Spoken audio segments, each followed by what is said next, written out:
What's going on? Oh, Rouster changed his name. I just saw that, Rouster. How are you? Hey, Wit. Hey, Amby. I'm late, as always. But I had a good reason. I had stuff coming in today. I had a lot of last minute stuff. And so I had to take care of that. And then that just set everything back. It's been a trend.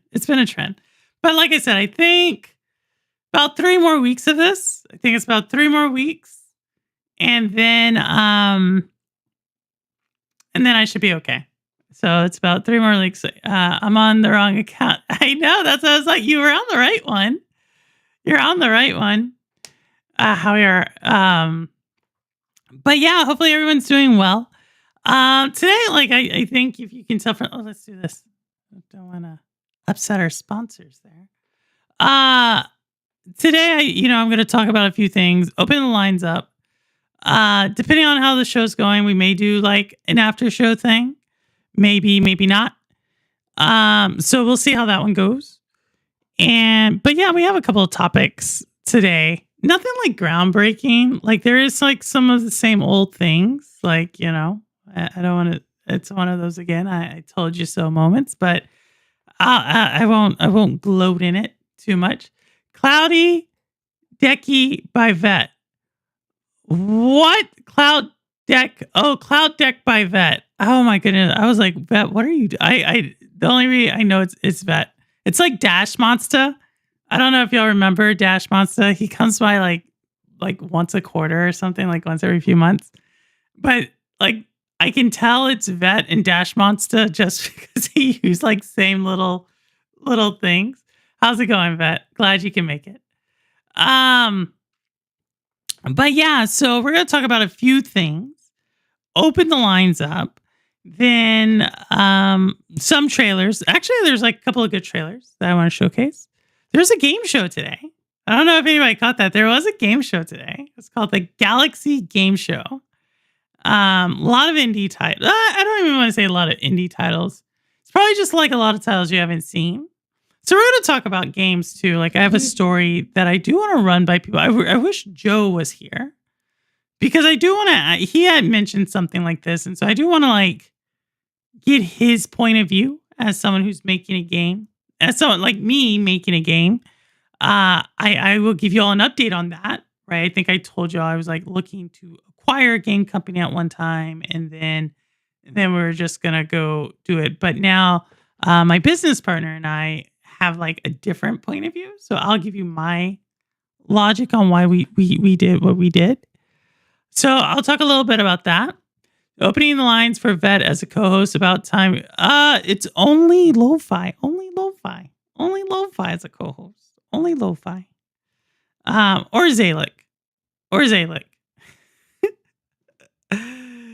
any Oak. I could do any Oak. Zalik. Zarina.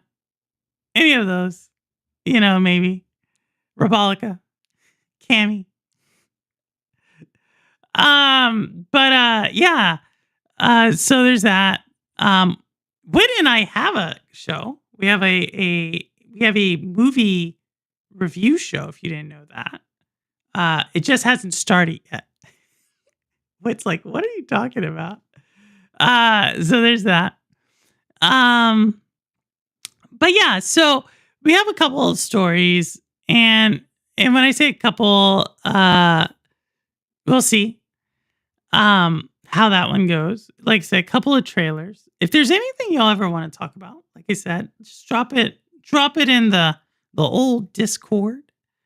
And if there's anything where you want to be Purple, we want to have a more personal conversation or a more intimate conversation. Or just a community type of conversation. Let me know that as well, because we can do the whole little let's go members only stream type of deal. So hopefully, hey Simpleton, I was just talking. What game are you playing? I was just talking to someone about you the other day, because I went back. This is gonna sound crazy. I went back and looked at some of the people who've been following the longest. And Simpleton is has to be up there. It's Simpleton. Amby is probably number one. Ambi, Squids, Cowboy. They're like wit as well. But Simpleton's back. Like I was talking, like before I even had a show.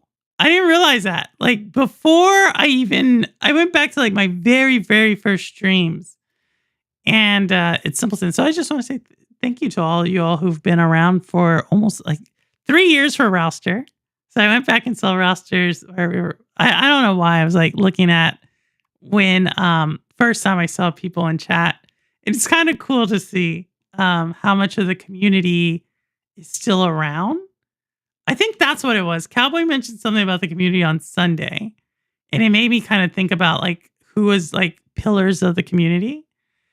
And so then I went back, but like Simpleton's like Urban. It was like an argument. It was like Ambi, Urban, Simpleton were like in an argument, and I was like, oh my goodness, it seemed so long ago, but not long ago. So that was kind of cool. Juggalo. Hey, how's it going? Juggalo. Whoa, my goodness. Whoa. Jigsaw reaction. Wow. Are you a Saw fan? Juggalo, are you a Saw fan? I just saw Jigsaw. And so that's why I was like, are you like, it is Halloween. You know what I haven't seen? Y'all gotta like, I'm dead serious. I have not seen this movie. I was telling someone this yesterday. Actually, I think it was Ambi. Ambi had given me some more horror movies to watch or something. I watched Take Her Back. Something Back. Oh my goodness. Takes place in England. It's an interesting one, I'll tell you that. But the movie I've never seen, I'm so serious about. They were shocked. I Know What You Did Last Summer. I've never seen that. You know what I mean? So I was gonna probably watch that either tonight, tomorrow night, something like that. I don't know. I mean, Bring Her Back. Yeah, yes, Ambi, you seen it? Yes, Bring Her Back. I saw that. I saw Bring Her Back. And you call me Jigsaw. All right. That's what I thought. Thanks, Jigsaw, for coming by. Yeah, so I saw Bring Her Back. And I don't know. Like that one, if you haven't seen it, it's probably one of the best acting performances I've ever seen in a horror film. And I don't say that lightly. Like the actress in that film makes the film. Like, and it's not a huge cast. So she's doing like incredible amount of lifting. You just play the Sonic Racing Crosser. Oh, really? Yeah, so on Thursdays we do this show, and then on Sundays we play. Saturdays we play too, but I won't be around this Saturday. I have a Halloween party this Saturday. Or not even a Halloween party. It's not even about, it's just a party around Halloween. It's not even a Halloween party. And but yeah, Jigsaw. So if we do play on, and Rouster's in chat, Wit's in chat, Linz is in chat. Hey Linz, how's it going? Yeah, so I think we're gonna do Sonic Crossroads. We're gonna probably do on Sunday Sonic Crossroads and Mario Kart World. We're gonna probably split it between those two because we've had an entire stream of Mario Kart Deluxe. Then we followed that up with an entire stream of Sonic. And so but I keep getting messages because everybody who plays Mario Kart World's like, Purple, where's Mario Kart World? So I think next time we'll split it between Sonic and Mario Kart World. Let me know. Sonic's cool because it's crossplay. So that's kind of like the one I'm like, I do like that. I don't know. We're going to talk a little bit about it. Linz, I'm doing all right. It's almost Friday, so I'm doing okay.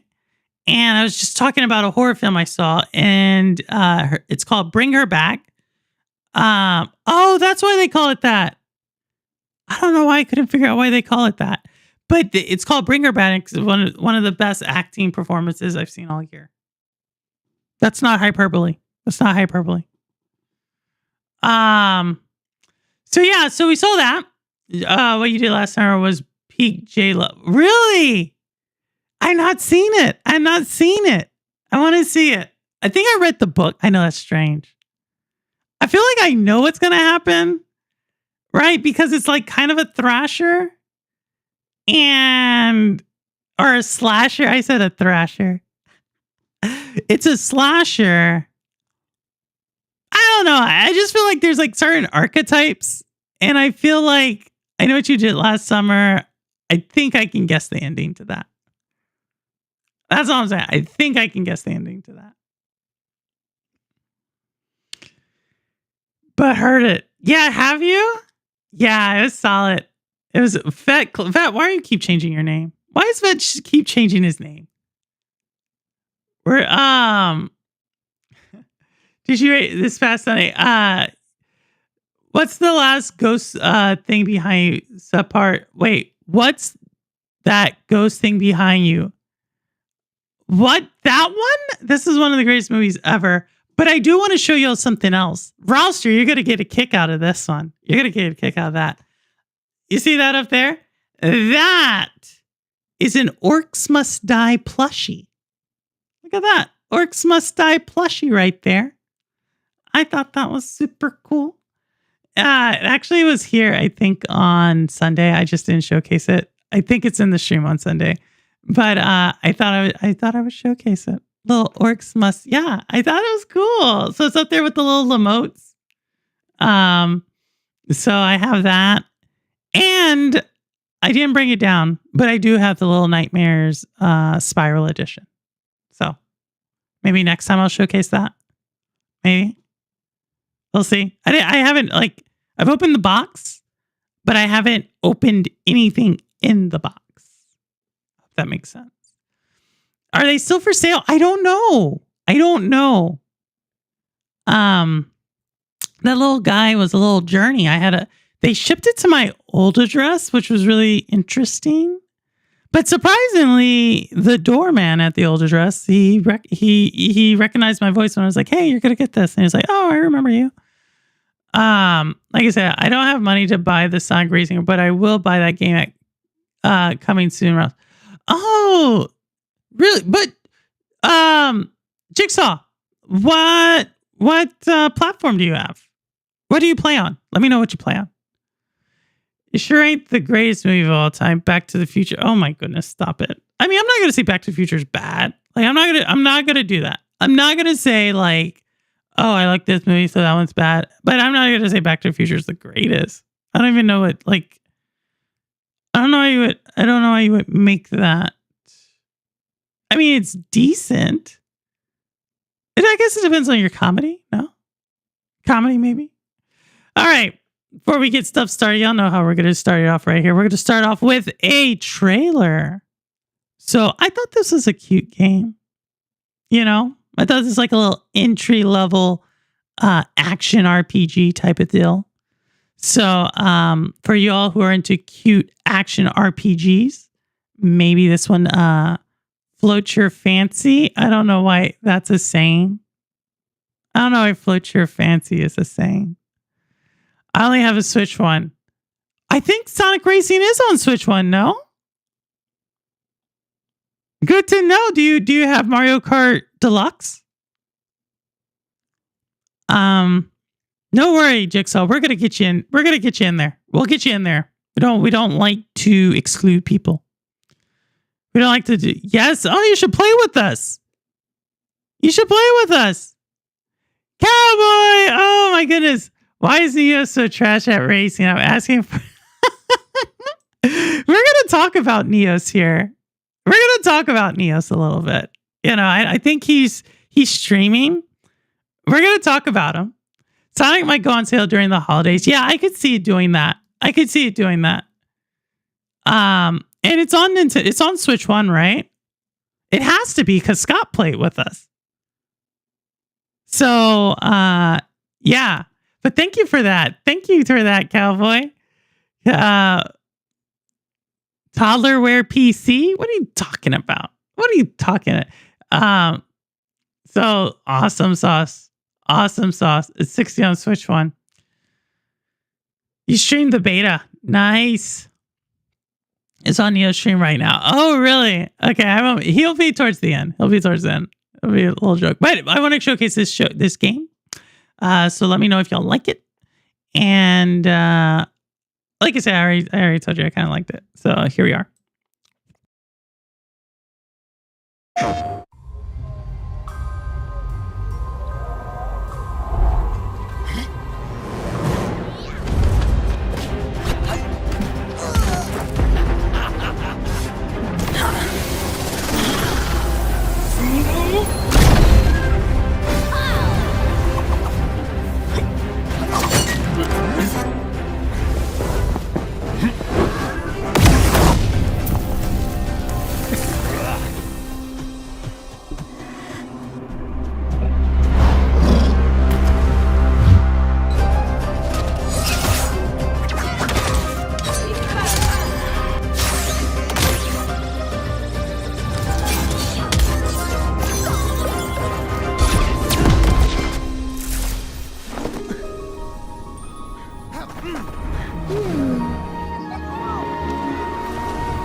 So that is Lonesome Guild. It looks like I said, like a little action RPG action there. Action RPG action. It makes sense to me.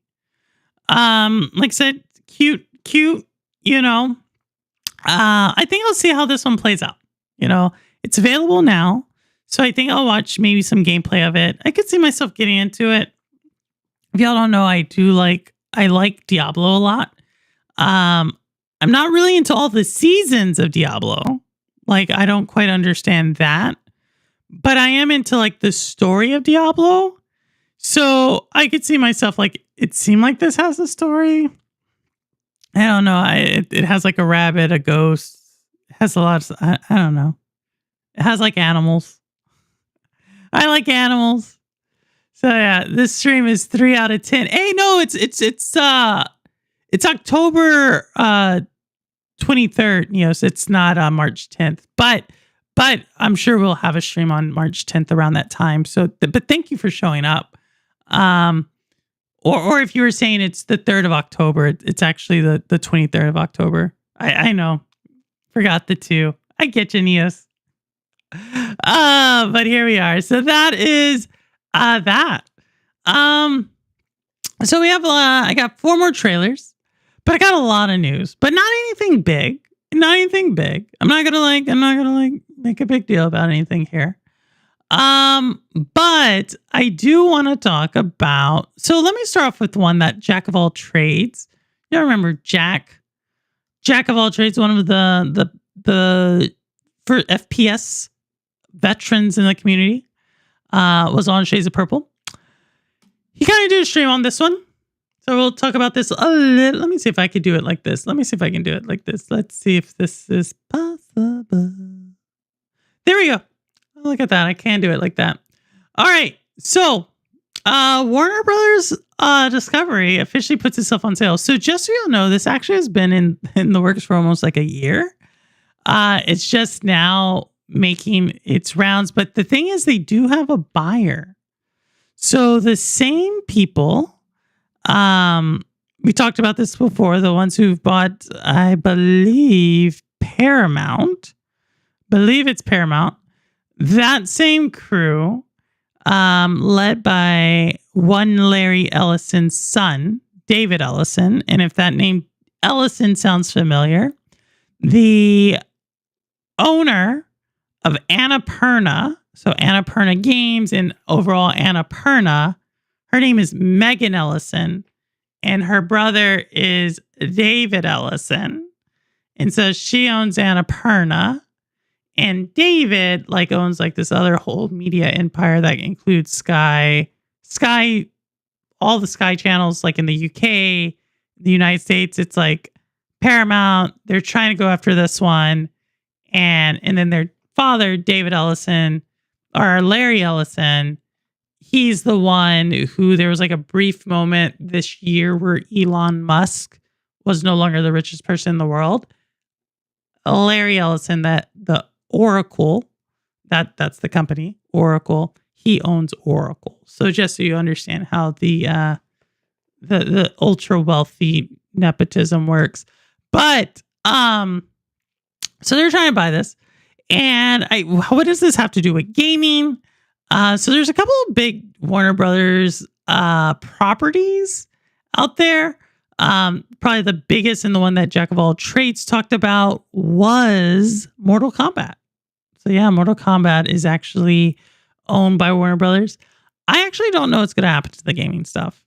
I'll be very, very honest with you. I think they're worth something. It wouldn't surprise me if we saw once Warner Brothers Discovery gets bought, that the games would potentially be folded out into another deal, right? So just for the games. But as far as I don't know, Bugs Bunny and all those people, yeah, they're about to find a new home, and it's kind of weird. You know what I mean? Warner Brothers is so iconic, and to see them and it's not really them. It's the media industry as a whole. It's kind of interesting. So, I love it. You do. Well, we have a couple of Mortal Kombat players. Cowboy's a Mortal Kombat player. Obi-Wan Kenobi's a Mortal Kombat player. So yeah, so that's them. Also Harry Potter. So they did the Harry Potter game, which I have not played. I already told you I haven't actually watched one of the movies. I've never read one of the books. I actually don't. I don't think Harry Potter adds anything to my life. Let me say it like that. But they also own that one. So they have a couple of solid franchises, but I could see this Warner Brother games going, I don't know, somewhere. I just don't know where. So yeah. So that's them. So Jack of all trades, you have this question about Mortal Kombat. Where does Mortal Kombat go? I think Mortal Kombat probably is going to go somewhere. It's one of those rare franchises that has cross genre appeal. So as you know, there is the Mortal Kombat movie series that they just restarted, which again, I've not actually seen that either. They have the video game franchise, which is iconic in the fighter game genre.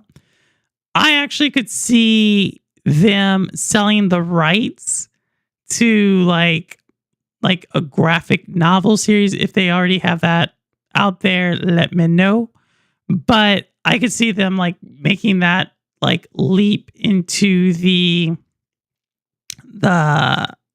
that scene as well. So I think there's some legs to it. I think it's going to be a few years till we see it shake out, right? So kind of what they're doing with Little Nightmares, which I think I'll talk about in a video one day. I see them doing that with Warner Brothers. So we'll see. I'm not really into Harry Potter, but I can see the appeal. Yeah, it's got wizards. That's all I know. Got wizards. Who knows? All right. So that's where we are with that one. And where are we going to go from here? Where do we go from here? Let's go here. I think this one is an interesting one. Little PUBG news. And we're going to kind of double down on this little story here in a second. But they're going to invest $70 million to become an AI first company. and it's going to really reorganize it across to AI. Now, this is a really interesting one because I feel like for companies that are for game companies to say something like they're going to become an AI first company is kind of a tricky thing to say because like what does that mean? But the couple of things I noticed is $70 million. So I'm not necessarily sure that's the biggest investment when we think about AI. So I'm not really sure about that. But the other thing is, if there was a company, if there was a type of game I could think of that really utilizes AI, it would be something like a PUBG. You know what I mean? It'd be something like a Fortnite, something that you kind of know the maps through and through, has a very loyal fan base. The core gameplay loop is basically unchanged. Now, not going to get me up. Like, I know we have some really big PUBG fans out there. I think Cloudy V was a really big PUBG fan. I've seen Project Storm play it a couple of times. SPG has played it a couple of times. So I know we have a lot of people who are really into PUBG. So I'm not trying to disparage that. But I could see it being like I could see a company like Krafton really investing a lot into PUBG. Now they make other games than PUBG. So maybe there's a play there. But I'm not necessarily alarmed by this, right? The one that I am a little bit alarmed by is actually this one. So there we go. EA and Stability AI partner to empower artists, designers, and developers. So this is an interesting one that I'm curious just where this is going to go. If y'all remember, EA is currently under an acquisition by Silver Lake Capital, the private equity group, and the Saudi Arabia Sovereign Wealth Fund. So, like, they if you ask me, they spent a lot of money on it. So I think AI is obviously a way to cut costs. I'm not sure too much how you can raise more revenue. So if you remember, I said back when the deal happened that totally felt like they were going to start to really lean into the cost cutting measures. We've seen EA starting to notify people that they're letting go. I think that's going to be the shoe that drops later. We're going to probably see some game franchises get spun out. And I totally believe like this AI move here is a move to kind of cut costs.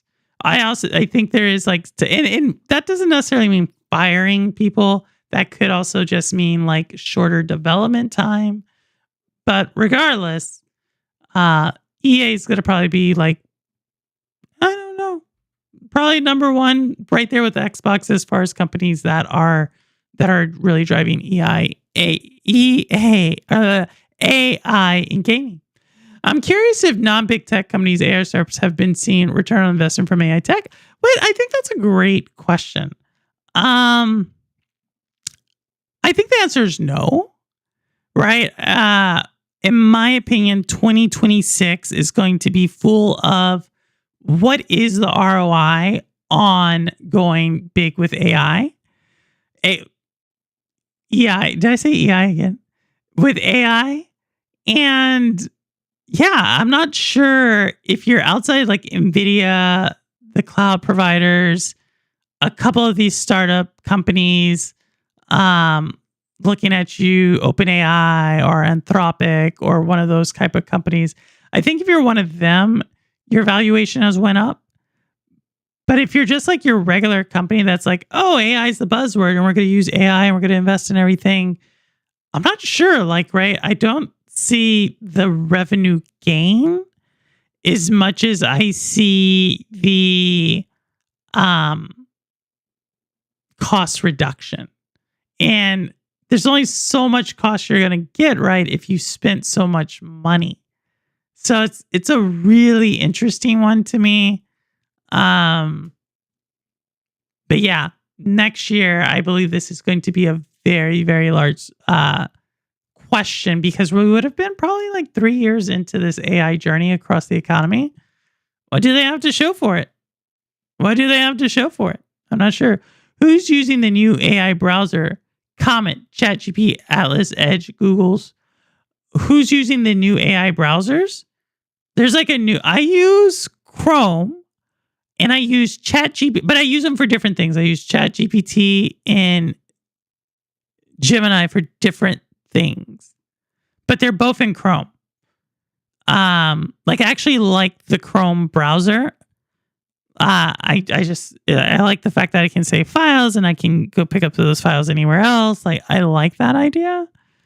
But as far as AI chatbots go, I also kind of like depends on what I'm looking up or asking. So yeah, I don't know if that's what you're asking. I don't use any special browser, just Chrome too. Yeah. But there is that gaming browser. Does anybody use the gaming browser? Remember there were like this browser that's like built for cloud gaming or something. But yeah. So that's a little bit of a news story there. We're also gonna talk a little bit about some other stuff here. We do have a few things, like a few delays that I do want to get out there. But before we get to that,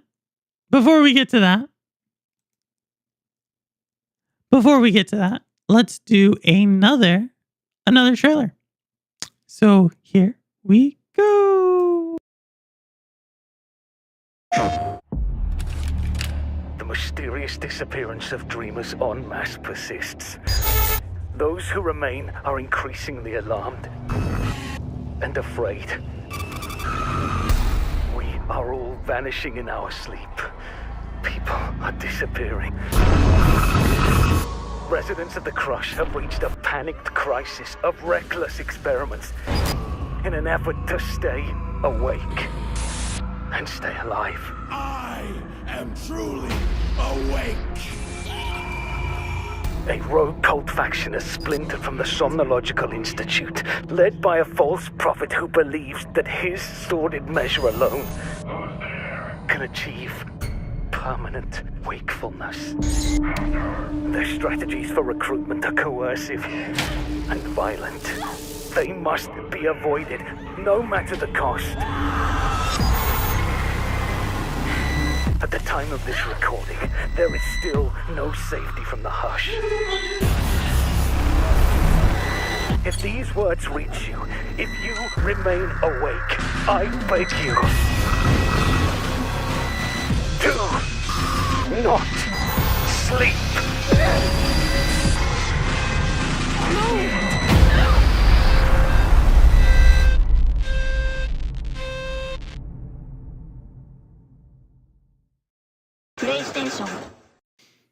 So that game is from Blumhouse Games. So if you remember Blumhouse Games, they're actually pretty cool. Like, right? Blumhouse does a lot of like the horror genre. It's like kind of what I call new horror. They've been stretching out into video games recently. I don't know. Is Blumhouse under A24? That would be interesting. I don't know if they're like parallel to each other or not. But Blumhouse also does the Five Nights at Freddy's movies. I don't think they do the games though. But yeah, so we see that they're doing this psychological game, psychological horror. It's an interesting premise. Like, don't go to sleep. Like, I'm curious to see. I'm curious for the story of that because I don't think we've seen a lot of horror. Like, right? We had that one. Like, we haven't seen like sleep used in media a lot, right? You have Freddy Krueger who utilizes sleep, and you have Inception. It's Inception, right? Inception utilizes sleep. Is it Inception? I think it's Inception, the Christopher Nolan movie. But we haven't seen sleep a lot, and I think that's interesting. Like, is sleep making a comeback? I don't know. I think there's a lot you can do with like dreams and nightmares but this one is you're trying not to go to sleep. So that is interesting. Like, why are they trying to? I don't know. Like, I just feel like there's a lot of like themes in that game that I would be interested if any of you play it to talk to you about it. A24 is its own company. All right, so A24 and Blumhouse, they're separate entities. Interesting. I think it's really cool how we kind of have this new wave of like movie studios that are getting known for like certain things, aesthetics. So I believe the movie I watched yesterday, Bring Her Back, was A24. And so I just think that's really cool. Like, it's almost as if Lionsgate, way back like 20, 30 years ago, Lionsgate was kind of there. And to kind of see their journey. And maybe it's just because like I'm from New York. And so I like to see some of these studios, like A24, I think is based out of New York. Lionsgate is based out of New York. Maybe it's Amazon Studios is based out of New York. Maybe I'm excited about that. Like New York's making a comeback in the movie scene. Which, if you didn't know, New York used to be huge in the movie scene. Like Astoria, Queens was like huge. And they have all these sound stages out there, and the Museum of the Moving Images out there. And so like New York used to be like Hollywood before Hollywood. And then like Hollywood just took over. So it's kind of cool to see. Kind of cool to see that again. But someone can double check my facts on that. But yeah, so that is Sleep Awake. I'm curious of the themes there. All right, just rolling along a little bit more in our session. And unfortunately, this is one of those other ones where I was right.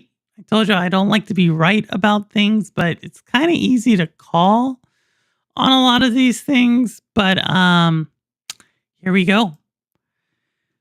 This story, actually, let's go find this story here. This story is coming out from, I thought this was from Bloomberg, but it is, they're having pressure, Xbox, 30% margin target. If y'all remember, we were talking about Microsoft. It was the spring shades of purple, one of those out there. I said that Xbox traditionally has like a 9% profit margin, which is actually really good. If you're a retailer, 9% is not too bad. The problem Xbox was going to face is the rest of Microsoft has 30 to 40% profit margins. And ultimately, the issue with this, and if you don't know what a profit margin is, just some people do, some people don't. It's the percentage of like how much you make of your revenue. Essentially that, like after the costs are deducted, how much of your revenue is left. Or that's your profit. And then that's your profit margin on top. And so that's what they're looking at. And 30%, this is why I think like this is interesting timing that they're talking about this. Because what a 30% profit margin actually means, I don't necessarily look at this number, but a 30% profit margin compounded means you're essentially doubling your overall amount of revenue. You're basically doubling that every 2.5 years, a little bit less than that. And so I don't think gaming is growing that fast. And this is like a very big reason, if y'all remember correct. Like, this is why I've always said, this is why I made a video about Xbox and Microsoft. My biggest concern is that Xbox can't match Microsoft's like their goals. It's just not, it's not sustainable. And you're seeing it here. And you're going to continue to see it. All right, no worries, Roster. See you when you get back. You're going to continue to see it. You know, it's going to be continuing there. And this isn't necessarily related to that. Let's get it back. I kind of have a couple of these different stories here. Where is it? Where is it? Where is it? Where is it? Where is it? There it is. You're gonna kind of see stuff like this. Like, things are expensive. Like, a dev kit is up to $2,000 to develop for the Xbox. I think that's really. I think that's very indicative, and I've said this before. I think this is very indicative of what's going to happen and eventually to their first party hardware. Y'all know I've been very critical of their hardware strategy. And I think what they're ultimately going to do is go through like an entire cloud strategy. I'm not saying that's bad. I'm not saying that's good. I am saying that I think that's where they're heading. I think costs are going up. I think we just saw that they're being pressured. Yeah, Whit, I think so. I think so. You know what I mean? Like, I have another one. This is actually the article I really wanted to bring up. When talking about them. Right? This is from Bloomberg. Y'all know I like Bloomberg. I like to read from them. This is exactly, so this is what you're talking about with there, that's right underneath the headline, right? Management's goal of 30% profit margins for gaming has led to job losses, cancel projects. And so again, we kind of knew this, right? That I'm not saying this is all ABK. Like, I think this has more to do with it just being Microsoft. And the thing about it, like, it's not saying, and this is the interesting thing about business and business in the United States. And if y'all remember, who makes Baldur's Gate 3? Forget that. I can't think of that studio, that studio's name. But this is a fundamentally different approach. Not a fundamentally different approach. I think there's a philosophical question a company like Xbox is eventually going to have to make. And that is, do you continue to try to hit a 30% profit margin year over year? Right? So if we think about, like, what does that mean? That means 1 year you have, let's just use $10. The next year you have 13. The year after that you have, oh my goodness, that's a hard number, 16.9. The year after that you have like 20, whatever, 21, right? That type of growth is really, really hard to sustain. And Larian Studios, yes, so Larian Studios. But if you remember, Larian Studios CEO said something really interesting. Like, when he talked about it, he talks about this at the Game Awards when they win, right? And what he says essentially is this: why he doesn't ask this question, but it is something that I took away. Why do we look at successful companies as always having to like increase profit margin year over year over year? Right? Which, by the way, that's going to be almost impossible because the gaming industry isn't growing at 30% year over year, right? The gaming industry is growing like at 2 to 3% year over year. So now you're having Microsoft try to find 30% year over year. Guess what? That means you're going to see more studio closures. You're going to probably see more price increases, and you're going to probably see more layoffs. That's what that means. It's something totally different if your industry is growing at 30% year over year, because if your industry is growing at 30% year over year, you're just going to grow with the industry. But what's going to compound this is that besides the industry not growing at 30% year over year, the small minimal growth that is happening is primarily happening in China, in Roblox, in Fortnite, right? Like that, like those are the things that are growing, if you think about it. So again, I think Xbox is going to be in a very bumpy ride. But to get back to Larian Studios, right? Larian Studios said, why not make enough money to cover the cost of expenses? And then whatever you have left over, you utilize to build another game. Now, I already know the answer why that is, right? And I think this is becoming more acute. I've been saying this for like the last 2 years at least, 2.5, almost 3. The issue isn't Xbox. The issue is Microsoft. Right? If you're Larian, you're not worried about year over year growth sales like that. What you're worried about is how do you cover cost? It's okay. This channel shows an Xbox. Hey, JD, what's going on? What's going on? I've put in Xbox in there, and I get the PlayStation people out.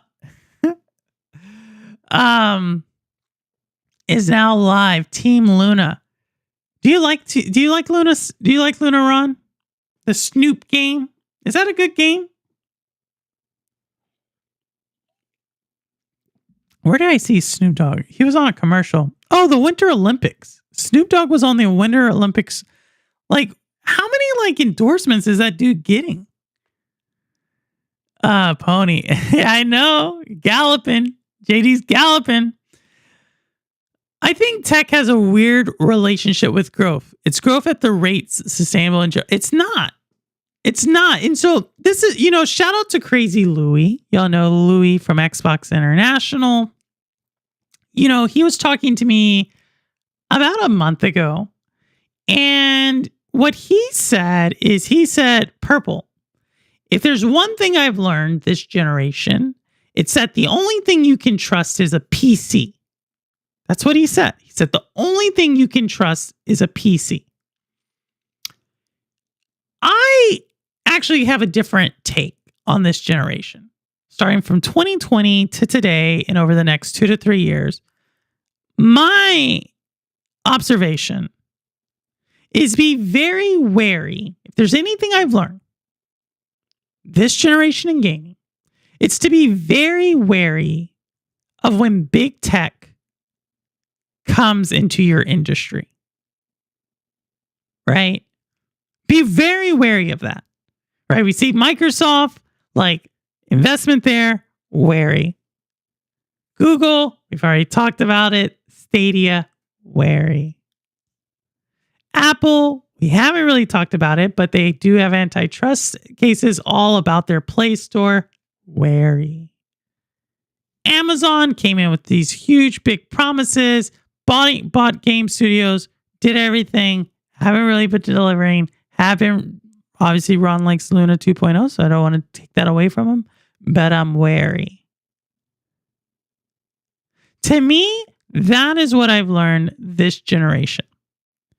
Is that when big tech gets involved, you have to, Meta, Facebook, changes their name to Meta. Wary. You know what I mean? Like, that is the thing that I've learned. Across the board. Now, there's a lot of companies that are making it work. Like, right? Like, hey, why don't we just, I gave you a great example. Why don't we just cover the cost? Whatever's left over, we put it towards the next game. That is how the gaming world used to function. But now that these are like publicly traded companies, now that these have like the pressure to like go bigger year over year over year, it is unsustainable. And so I do want to get to one of these things. Do you think the indie devs will push back from Xbox with the new price of dev kits? No, because I think I think what Xbox is going to do is they're trying to price out physical. Like, I'm almost positive their dev kits, they're going to try to do something with cloud. Like, that is the answer if you're Xbox. Your answer is put everything on the cloud. And that's their push. Like, it's not even that they can't compete in this segment, but when you're looking at 30% profit margin year over year, that is a huge like weight that a smaller, more nimble it just doesn't have. And we're not talking like a small 30%, right? We're talking like billions of dollars. That's what that 30% stands for. And where are you going to get it? That's the question. Where are you going to get it? You keep cutting people. So I'm not sure how much you have left there before you start hitting bone, if you haven't already. You've already gotten rid of a couple of and this is kind of like, I've talked about this before. You've gotten rid of some of your money makers, right? You've gotten rid of some of the games that were going to drive new sales. You've gotten rid of Perfect Dark. You got rid of the drug trafficking game. I can't think of the name right now. You're getting rid of a couple of things that were going to drive sales. And now you're really, really dependent on just a few tentpole titles and franchises to pull you the rest of the way. Looking at you, Call of Duty, right? And I don't even know how much Call of Duty is going to be able to do, especially considering the competition in that space. I don't really know how much is left in the tank for Candy Crush, right? I'm not sure if Diablo is growing exponentially anymore, or if it's plateaued. These are the things. You have I was about to say StarCraft, not StarCraft, Elder Scrolls. So you have that one kind of coming somewhere, right? But this is going to be hard. Make no doubt about it. This is going to be hard for them. What do you think? Let me bring you up here, Whit. Let me bring you up over here. What do you think these growth goals mean for investments in AI? There's been a massive investment there from Microsoft and yeah, I think it's right. I think for Microsoft, I'm not sure they're necessarily inclusive of each other, but it's all about Microsoft is going to try to, this is how we did it, right? This is how we have used AI to cut costs and raise our profit margins. So if you use our AI, we can do the same thing for you, right? I think that is what Microsoft would probably say. They want Xbox to be, they want Xbox to be this marquee gaming conglomerate that can turn 30% profit margins in an industry that's growing at 2% to 3%. All right. So you're 10xing the growth. You're turning 30% profit margins in an industry that's growing 2 to 3%. I think you hit the nail on the head there, Whit, earlier, where you said sustainable growth, sustainable profitability. I don't think it's sustainable. I think the bubble or the illusion is going to pop. And I don't think it's going to be it's going to pop in 10 years. I think it's going to pop in the next 3 to 4 years, if not sooner. And I think this is going to be this will be talked about. This entire Xbox situation will be talked about for years to come. Not just in gaming, but in business in general.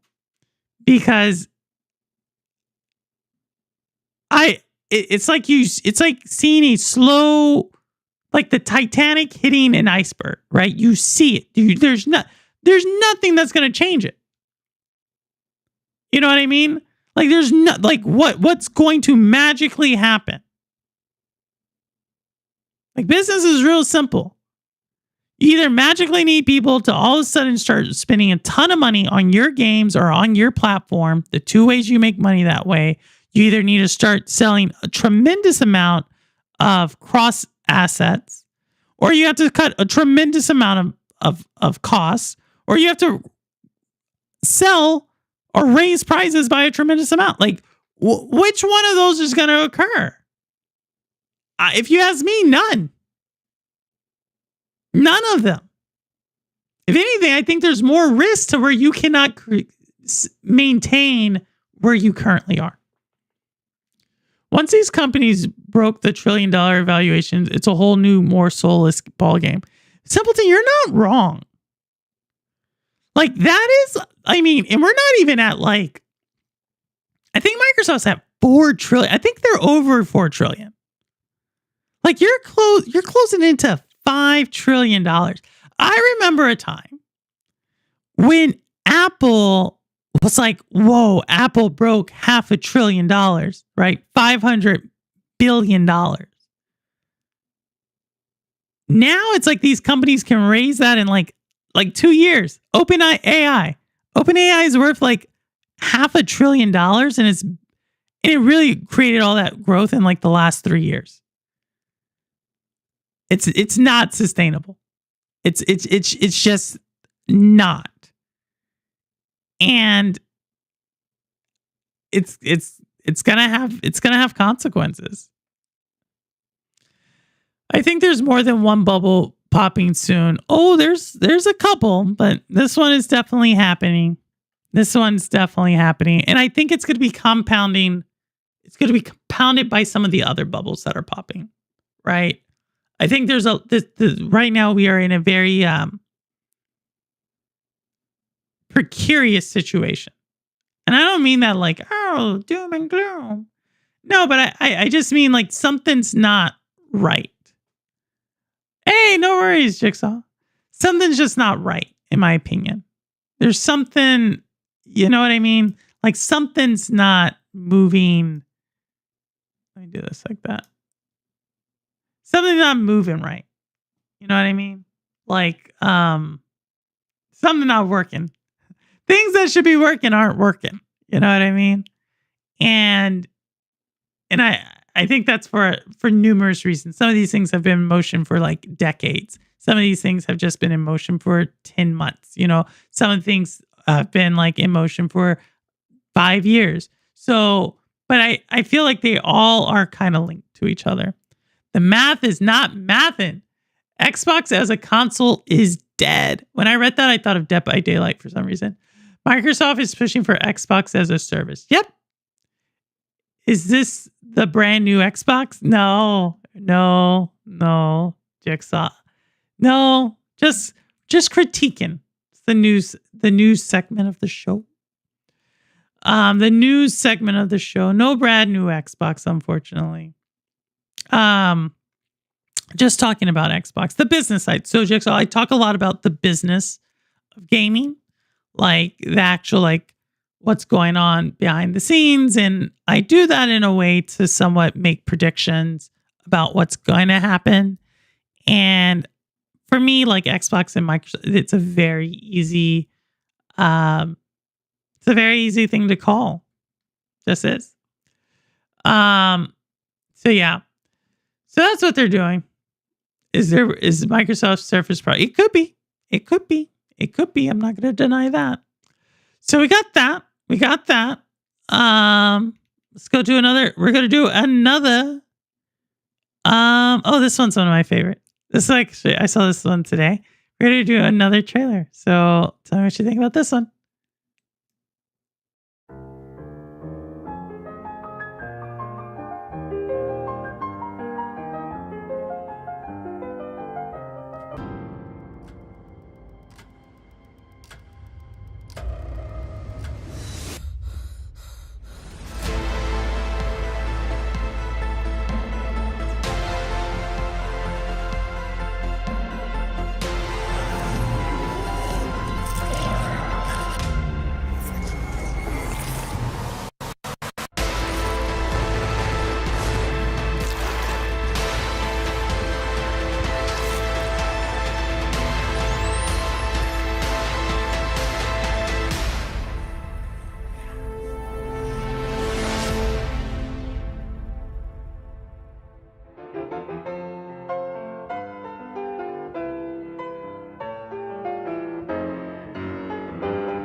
So that is Skinwalker. So if you're into those types of games where you kind of like read along, thinking of you, Annie Oak. If you kind of like read it, you do your voiceovers. Obviously, it's in like a very older style of video game, very pixelated. But it looks like it has a solid story to it. So I'm not sure if I'm gonna get it. I think I'll watch someone else play this one. But I thought it looked kind of cool. You know, like it seems to be like a horror side of things. Reminds me of a couple other games that are out there right now. But yeah. Hey, Lo-Fi, what's going on? They're gonna stop the PlayStation 4. That would be something they could do. That looked cool. Yeah. Cow, I thought it looked interesting. It was like this horror pixelated one. But it kind of fits the mold of what we were talking about, where it's like an older game where it probably has like newer treatment to it. So yeah, I saw that one today and I was like, oh, that looked kind of cool. But Lo-Fi, hopefully everything's going well. Just talking through our stuff. Got a couple more things to get through, and then I'll open the lines. See what you want to do. If you want to do a member stream, let me know. But unfortunately, we do have some sad news. Y'all know I've had a couple of games that I've been waiting for. But unfortunately, number 7 of my most look forward to games is going to be delayed. So Mouse PI, this was the game that looks like the Steamboat Willie kind of cartoonish stuff, is actually going to be delayed to 2026. So this makes, I think, 4 games that I was looking forward to.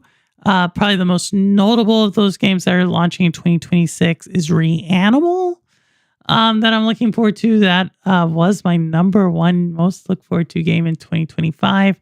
But it looks like Mouse PI, my number 7 most look forward to game in 2025, is also moving back. And not to be outdone, my number 3 most look forward to game, Mio Memories in Orbit, is also moving back to 2026. So that's 3 of my top 7 pushing back to 2026, which I think is just crazy. And my Game Awards, my personal Game Awards, which will be in about 2 months, the list is going to be interesting because there's 3 contenders that I thought I was going to be judging things off of that I'm not. But yeah, Mouse, that will be early 26. Yep. Jigsaw, you haven't seen this one? I wish I had the trailer out. It's like the one, it's like a first person. It's like a very interesting art style, I would say. Open those lines up. I'll open them up in a little bit.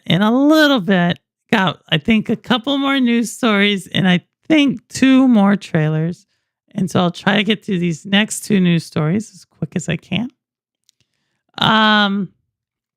But off of the same thing I was talking about before, and this is to our indie fans, like we talked about this again.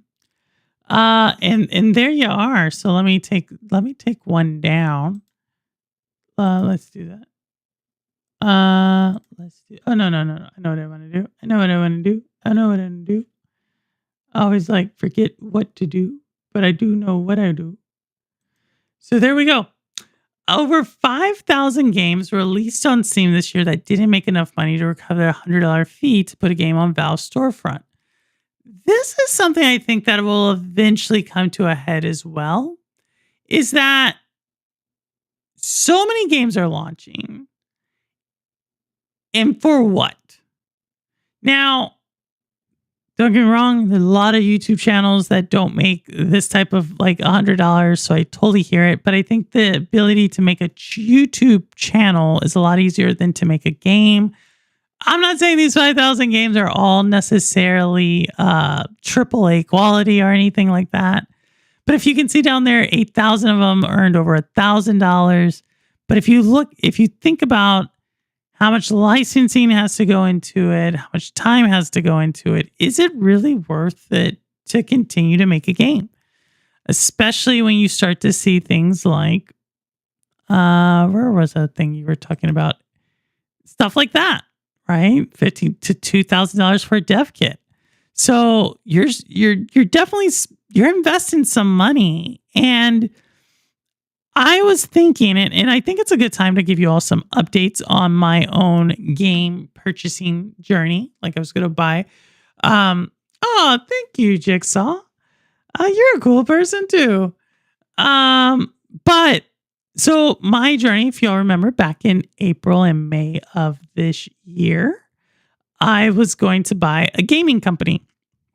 Unfortunately, it fell through. And so what I was going to do after that was going to found my own gaming company. That's still on the table, probably not going to happen. So then after that, I was thinking about building a game on Roblox, right? And this is what my business partner and I, we've kind of went through it over and over, but it's stuff like this that we start to see. So we start to really do like, why would we do this? Right? It almost is if you're burning through money, right? In order to really stand out, it's if you either have to spend a ton of money and that doesn't guarantee you anything. And it's a long tail till you'll actually see any type of ROI on that, return on investment. And I look no further than Expedition 33. Expedition 33 was greenlit, I believe, in 2020. And you didn't see anything until 2025. So if you're going to spend, and that's spending like $25 to $30 million, which seeing how I'm in the US, I would probably have to spend even more, right? I'm not saying I have that amount of money, right? But if you think about it, why spend that much money when you then have situations like this, what I told y'all earlier, which is essentially, if the largest company in the world or one of the largest companies in the world is having a hard time, like in their gaming division, what makes me think that I could do it at my scale? And I think there's a ton of people who are making it work. But obviously, when you read stuff like 5,000 people aren't making $100. And then you look down there right below it and it says 8,000 have earned 1,000. 1,000's a good amount of money, right? But when you're talking about an entire business venture and you're spending few years making it, probably not worth it. And I think these economics are also going to eventually catch up, which is when do people start to move away from or start to chase the next trend, right? Or maybe they all decide like, hey, let's stop working with Steam. Not all, but you see a lot of indies move from Steam and try to go into Roblox or try to go into mobile or try to go into Fortnite, right? I think those are the kind of, again, snowballing with the other things I talked about. I could see all of this really kind of coming to a head around the same time. I always keep a content about the PlayStation and Nintendo up the American channel about the. Oh, cool. That's super cool, Jigsaw. Well, if you have your channel, Jigsaw, we can definitely post it if you want. Let me see if I can. If y'all want to see Jigsaw stuff, let me know, Jigsaw. Let me get your stuff. And maybe, I'm not sure if it'll be anytime soon, but there we go. There we go. I just posted it. Not going to say right now, but maybe in a few months or something, we may do an interview. We might bring you on to do an interview to see kind of like your POV on gaming and talking about your gaming journey. So maybe that'll come out. So we'll see. But yeah, y'all, that is Jigsaw. If y'all wanted to see who it was. Hey, Crow, what's going on? What's going on? So I think this is going to eventually, I don't know, eventually come to a head. I think there's going to be a shakeout. So we'll see. And then the last piece of news before I do my last two trailers and then I open the lines. My last piece of news right here. And I don't know how I feel about this one. Let me bring this one down. Let me bring this in. Let me bring this up. Nope, that's not it. Here it is. There it is. Massive Entertainment. It's a Ubisoft studio is doing voluntary resignations, also known as layoffs with a severance. And I don't know. We knew Ubisoft was in trouble. They've been in trouble. I expect us to hear more coming from Ubisoft out of all of the gaming companies that I think are really in trouble. I would say Ubisoft is kind of near top of that list. And that's for a array of reasons. But yeah, we're starting to see the ramifications for some misbets. Looking at you, the pirate game, looking at you, the roller blade game, looking at you, X Defiant. Even though I think X Defiant was really because I'm not sure Avatar did as well as they thought it was good, or it didn't do as well as they thought it should. But yeah, Ubisoft is going through some pain, and I think this is going to continue for at least another 12 and 24 months for them. Yeah, you're seeing now how the big are falling, right? You see EA, we talked about Microsoft, you're seeing Ubisoft, you're seeing like a lot of companies are struggling right now. So today I'm going to reaction to another trailer called Ninja Gaiden 4. Oh, cool. Thank you. We'll definitely be on the lookout. Thank you. All right, so that's that one. So with that said, we got two more trailers, and then I'll open the lines if you're still there, Vet. So here we go.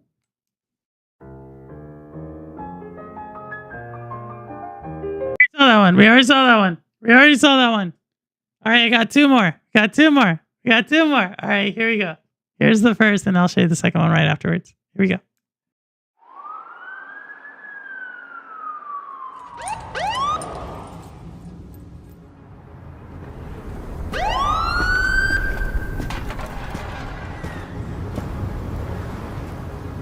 Late night? Just finished. You? Car trouble. Damn, Anton. What'd you drive through? A war zone? Maybe.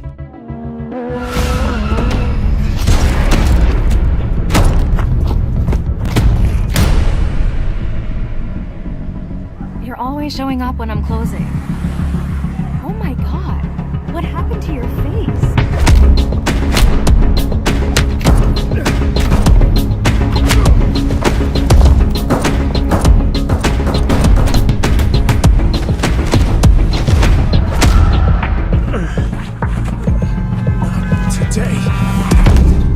Put some ice on it.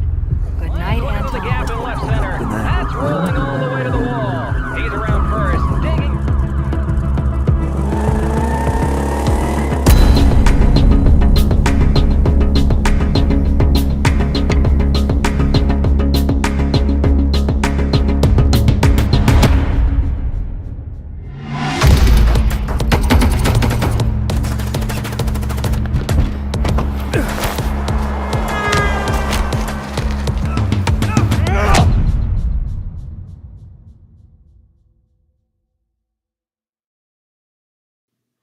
So that's Blackwood. I got kind of like a John Wick feeling from that.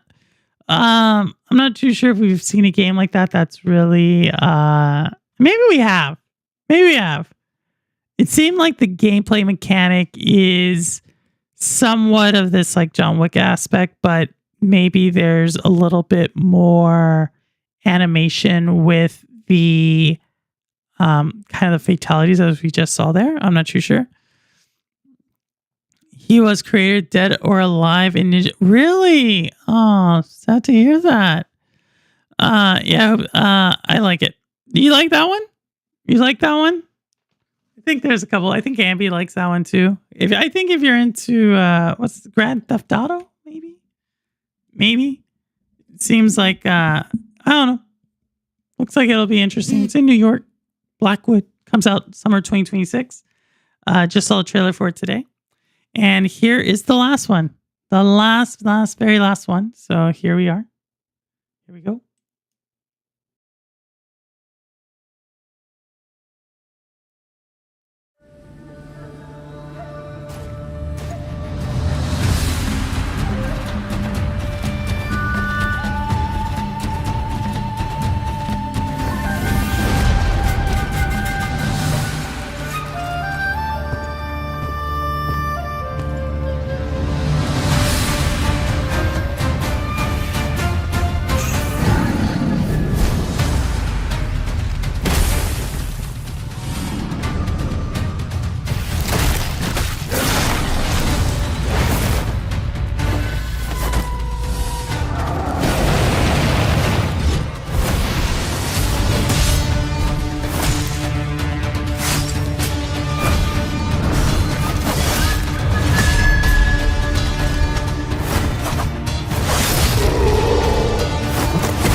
That is Project Tau. I know we're gonna go. We went out with a bang on that one.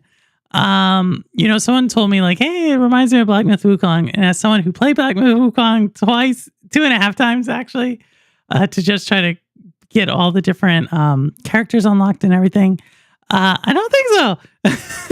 I think it's actually going to be more action than I think it's like a hack and slash. It seems to have an interesting story. Like I said, I'm really, really, really into story. And so when I'm looking at games, I'm always looking at what are the different settings, like who obviously is my protagonist, who's my antagonist. Do we have like side characters? Are we fighting with other people? What are my different weapons or my different, like I'm always looking at these different things because they actually will tell the story and they tell a lot about the game. So it looks like there's a lot of different locations. Looks like it's kind of like this mythical setting. But I think it's pretty cool. I don't know what Project Tau is really about. I saw it earlier today. And I'm really looking forward to it. Ghost reminds me of Ghost in the other game. I can't remember. Ghost? Which Ghost? A lot of Asian themed games lately. Yeah, well, I said that if you remember 15 months ago, before Black Myth Wukong came out, I remember it's the beginning of August 2024. I said once Black Myth Wukong comes out, it's going to open the floodgates to so many other games, right? And I feel that this is just the tip. This is just the tip of the iceberg. Like, there was a time back in the 90s or late 80s where there was like so many clones of like different of the same game. You know what I mean? Like there were so many clones of like fighting games. Like there's a ton of fighting games like the early to mid 90s. And I feel like you're going to see the same thing for these types of games. Like I believe like Game Science is going to probably like license out their game engine, right? And then you're going to have, or I guess it's Unreal, right? It's Unreal with a little like upgrades to it. And it's just going to be a proliferation of it, right? Which I'm not sure how that's going. I know last year I said I think that was going to be something that is probably going to lead to something unfavorable, but I don't know that, right? Like maybe it'll look like this game came out, so maybe it's like, hey, you're going to get 10 of these a year. 2 of them are pretty good. Well, if you're getting like 2 pretty good like hack and slash games a year, I call that like a win, right? So you gotta kind of take the good with the bad on that one. Lord Neos is here. Oh my goodness, Neos. That is so interesting that you are here. There goes to Yoti. Oh, really? Ambi and Zalik have actually platinumed those games. So, Ambi, I think Ambi would be the one who can answer that question. In Dynasty Warriors, I like the Hyrule Warriors games personally. So I totally hear it. Maybe. We'll see. We'll see. But for everybody who's in chat, I have a question for you. Okay? I have a question for you. And we're going to, and I'm going to create a poll, right? Actually, no, we're not going to do a poll. We're not going to do a poll. I see everybody there. But I do want but when you see the answer, put it in chat. Okay? When you see the answer to this, put it in chat. All right? So, this is a game we're all going to play. We're all going to play this game. And so whoever puts it in first, okay? Whoever puts this in first, or whoever puts this in the quickest or the most elaborate, you might win a prize. All right. You might win a prize. I'll remember for end of the year giveaways. Okay. All right. So here we are. You ready? Are you ready? Okay. Please, and just please tell me. I'm about to show it to you. I'm about to give it to you. Please show me where is Neos on the rankings right there. All right, so y'all, this is a screenshot from our game last Sunday. And the question is, you see me, I'm in 5th place. Shout out to Holden Dempsey, 12th. Okay, Rouster, you were quick on the money on that one. But yeah, where is Neos on the rankings here? Okay. And we see it is 12th. We see that he got 1 point. I just want to highlight that one there. That last place, that is another way to say it. Last place, 12th place. Definitely, it is definitely a way to showcase exactly where he is. Again, shout out to Holden, Emily, Mario, Boots, everybody. And there goes Neos at last place. No one else is playing, I guess. I get Rouster, you want it though. You want it though. But we're gonna give you another chance, Rouster. We're gonna give you another chance. All right. All right, we're gonna do it again. We're gonna do it again. We're gonna do it again. We're gonna do this one more time. First place. You thought you got first place? All right. All right. We're gonna do this one more time. We're gonna do this one more time. Okay. One more time. One more time. If you didn't get to play along the first time, you can do it the second time. All right. So you get one more chance. Here we go. Again, you know the question. Let's see if you can get the answer. Again, where is Neos here? He's not quite last this time, but he is 8th. Not quite last. Don't worry, I have like 8th. 8th place, almost last, almost last. You know, I actually have a couple of these. I know. I have a couple of these. Second to last. I have a couple. You know, I was not, there was actually like 3 or 4 of them. But if you remember, third place is you. I know third place was me. I know. That one I should have got second. Scott edged me out right at the end. I mean, like, split second at the end.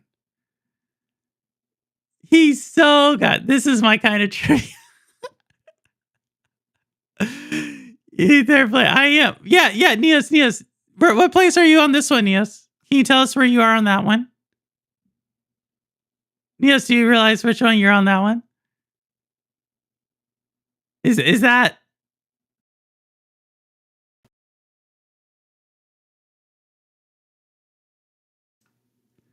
Hold on, sorry, I lost y'all. All right, but yeah. That's the one, Neos. Where you at? Where you at on that one?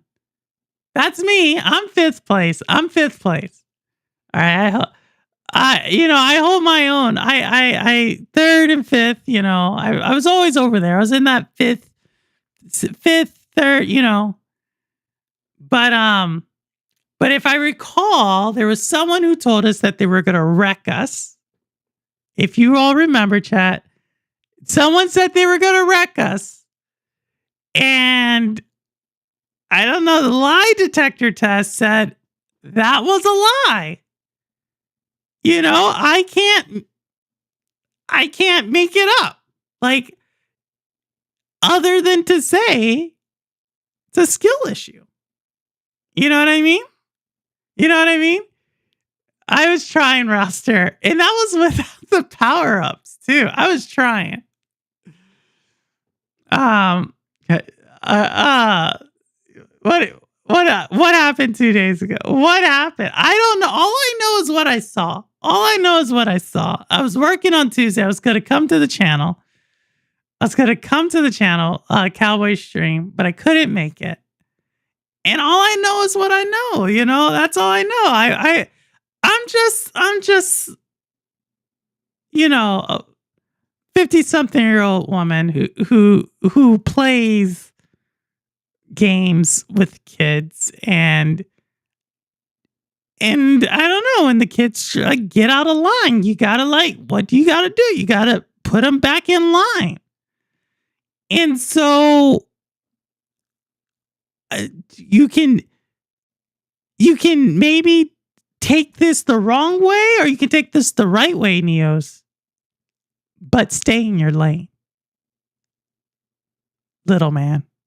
Stay in your lane. So it is what it is. All right, y'all. I'm going to post this link. I'm going to post this link if you want to come on. Hey, Granite, what's going on? Granite, we missed you. On Sunday. You know, Neos was talking the big game. And again, we the results, you know, I'm 5th, right? I hadn't played the game. I downloaded this game on Saturday and I played it twice. That was it. But there we go. That's a last place.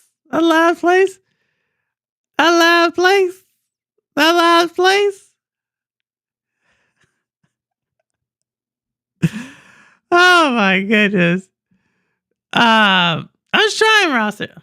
Hop in my world. What? Which world? Neos. I know. Like I said, I know what I know, and I know what I don't know, and so I mean that's kind of winning the back. All right, later, Jigsaw. Later. Let's see. Who do we have coming in hot? Hey, like I said, hop in my world, Purple. I don't want to hear about any of that. Neos. So I am Neos. So thank you so much for joining. We have a question. We actually have questions that I received on the Discord, and they wanted to know, what does it feel like to be the worst gamer in a stream? What does it feel like? Worst gamer in the stream. Yeah, you came last. What does it feel like? No, I came in wrecking you and Cowboy. What does it? But Cowboy, he won't tell you about 2 days ago. Yeah. All I right, was because whooping we're his for ass. fun. Ravalica, what's going on? No, we just got Niels on. I mean, but Neil, okay, Niels, but true, all right, fine. So, another question we got. Do you need lessons on how to do a racing game? Did nobody ask you this? Did nobody ask you this? No, this is your question. Do you need that? Like we... No, these are your questions. No, I ain't trying to hear any of this. No, pull up to my world. I told you come to Battlefield. Yeah, I'm just saying. We had Emily. Emily, she's like this. She felt bad for you. I asked her, I said, Emily, why do you feel bad for this person? She goes, because he can't win. Hey, and I was like, oh my goodness. I came in there with 2 objectives, was to be above you and Cowboy. Oh my goodness, Niels. Yeah, during that stream, that's what I did. I definitely got up there a couple of times. Now, I will say there was some stuff off about the game, but I ain't gonna say nothing about that, as excuses or whatever. I take my L. I came in long as I got 2 people, I'm chilling. I don't care about that. Okay, Mister. I'm gonna tear up everybody, Mister. I can take everybody. Hey, but that's the thing, though. During that whole stream, I wish I would have definitely captured like the gameplay and everything. I was actually up front a couple of times, but damn, I kept getting hit. I'm like, yo, I keep getting hit, and then because me and Zaylick, we was just talking about this, we'd be up front, then you get hit. The recovery is trash. And in my mind, I'm thinking okay, I haven't played Mario Kart in a while, but I know the recovery is way better than that game than this one. But me and Cowboy, we was talking, and he was telling me you got to get these perks and stuff. So I'm still working on it, still looking at the perks and everything, because I was just running with boost perks. Oh, that's all I was. I was just doing. Yeah, no, I think to tell you the truth, obviously there was 2 really good players. Where are they? They're Scott, Rouster's son. Scott, he plays hours. And then who was the other one? I would have to look at the list. But they're really good. So yeah, it was almost kind of unfair going up against them. But I still had a blast though, regardless. I had fun. It's been a minute since I played any kart racer. The last time I played any kart racer when I was actually a kid, and that was 2015. What are you talking about? You're still a kid. No. I am an adult. Did old, your voice just crack? Did your voice just crack? No, it did not. No. Are you trying to talk all God bass in your voice? What is this? I am a very old man. Okay. Oh, how old? In the soul, and mind and spirit. So, with that being said, I am an old man. I'm older than you. What has happened to this generation? Holden Dempsey, that's who it is, Rouster. That's who it is, Holden Dempsey. What has happened to this generation? This generation, Ineos, you're what? You're 22? Yep. 22. This generation, I don't get it. To be honest, I feel the same way. I really don't rock with my generation as much. Niels, you got, but that's who you're going to have for the rest of your life. I know, and it's unfortunate because So one thing about me, I do find myself hanging around a lot more older people than I do younger people. They should have a term for that. They should have a term for young people who hang around old people. I don't know. I don't trust y'all. Though. Don't trust y'all. Dang, why? Why? Yeah, why? Why would I? But you okay? So why you don't trust? Okay, go ahead and put that out there. It's not even like I don't trust y'all. It's just that I feel like y'all just take so much energy. Like, it's like I gotta explain stuff to you. I gotta like show you how to be an adult. I then have to like listen to your world philosophies and your world views on like 22 years ago. I was still older. Like, I was like an adult. And so now I gotta be like, okay, here goes the worldly views of the post 9/11 babies. Tell me what it was like in the night. Tell me what is so amazing. I don't.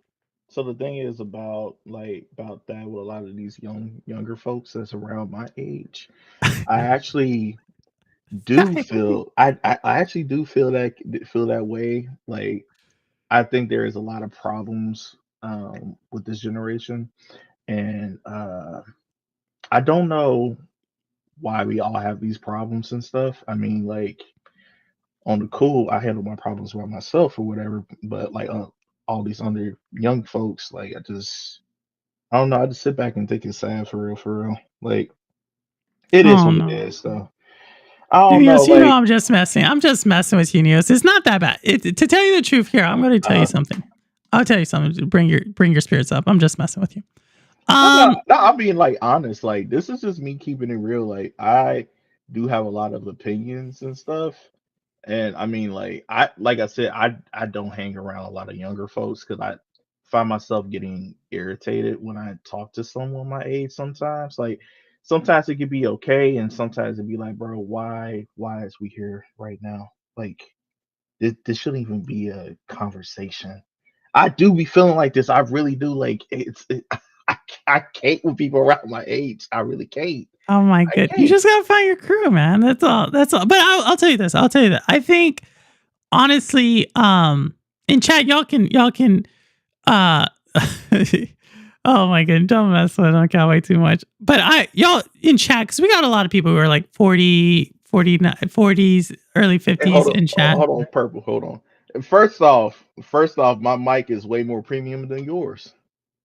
I didn't say anything. Oh, you're saying cowboy. Oh, y'all are talking. Yeah.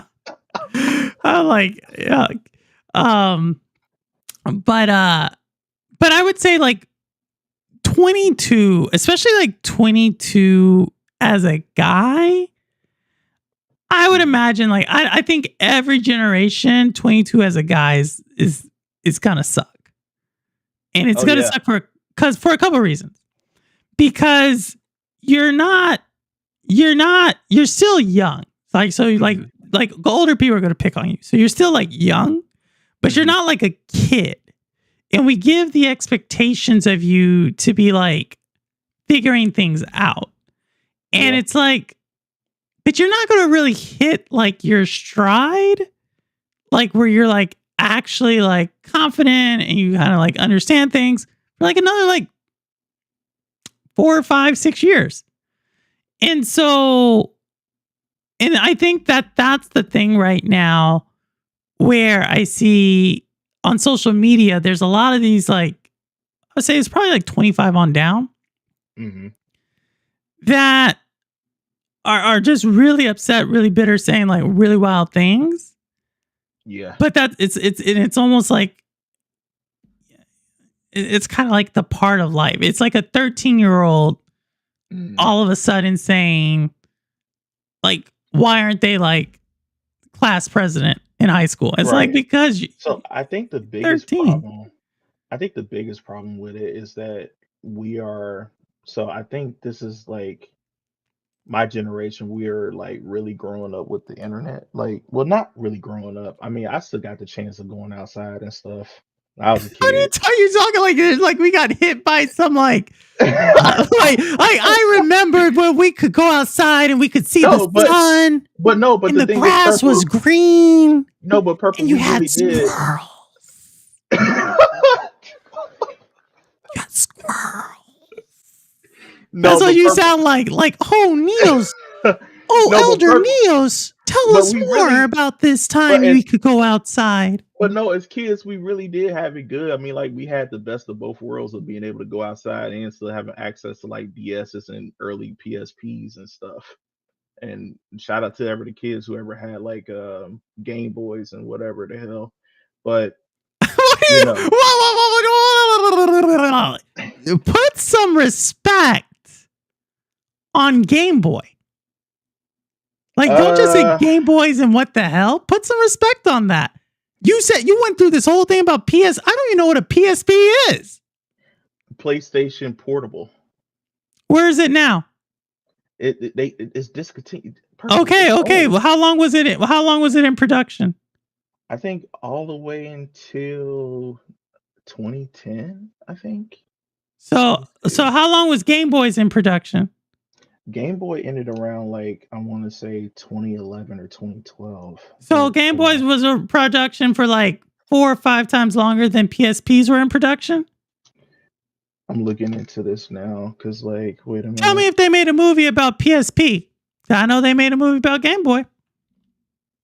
Okay, so we ain't gonna talk about all that. I don't know what. I'm just saying. Like people talk. Like, this is what I'm talking about. This is why I got it. Like you have this young generation who like gaming just started in PSP. Like I'm like, what is a PSP?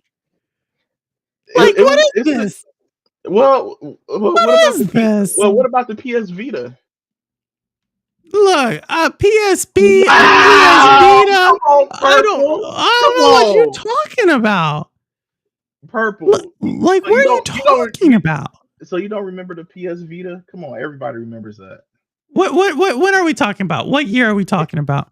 We're talking about handhelds. These are like old school handhelds. Okay, what year are we talking about? 2011. No, I was defending this country, fighting for our rights. That's what I was doing. I wasn't playing no PS Vita. Okay, so what was you playing then? I was playing Staying Alive in the Army in the Middle East. What were So you you- playing? So you was playing that COD. You was playing that real No, life. I was playing that. I was playing that. I do solemnly swear to defend the Constitution against all enemies, foreign and domestic. That's the game I was playing. I get it. That's what it is. Like you don't understand. Like Call of Duty, it's actually based upon like real things. It's Oh okay. my It's all right. God, You can man. thank me later. You can thank me later for my service and stuff. It's okay. I appreciate you. Yes. Don't I thank you for sound your old? service. Don't I sound old? I'm throwing Yeah. stuff at you. Oh my God, man. This is how Vietnam vets used to talk to me. It'd be like, "Oh man, shut up." That is hilarious.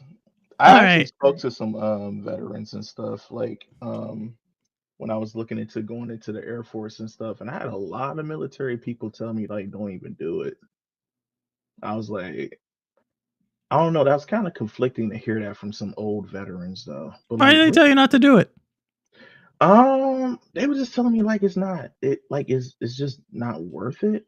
But like I knew it was worth it. Like I definitely wanted to do the Air Force to get the hell out of Ohio. That's what I wanted to do. That's interesting because there's an Air Force base in Ohio. Yeah, there is, but I want to get out of Ohio. But then Yeah. then again I'm the only kid and like I kind of got to look after my folks. So No, that's life stuff. But so here's what I would say. Anytime someone tells you, like, if you are thinking, this doesn't have to be the military, right? Mhm.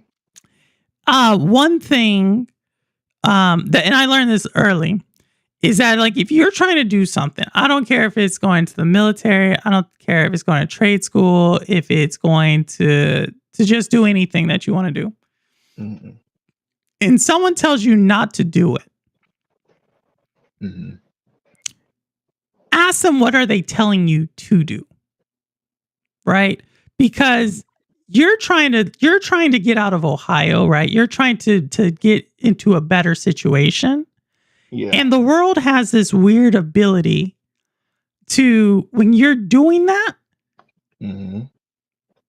people's perceptions are sometimes like, no, you can't, don't do that, because they don't want you actually to do better. So, Right.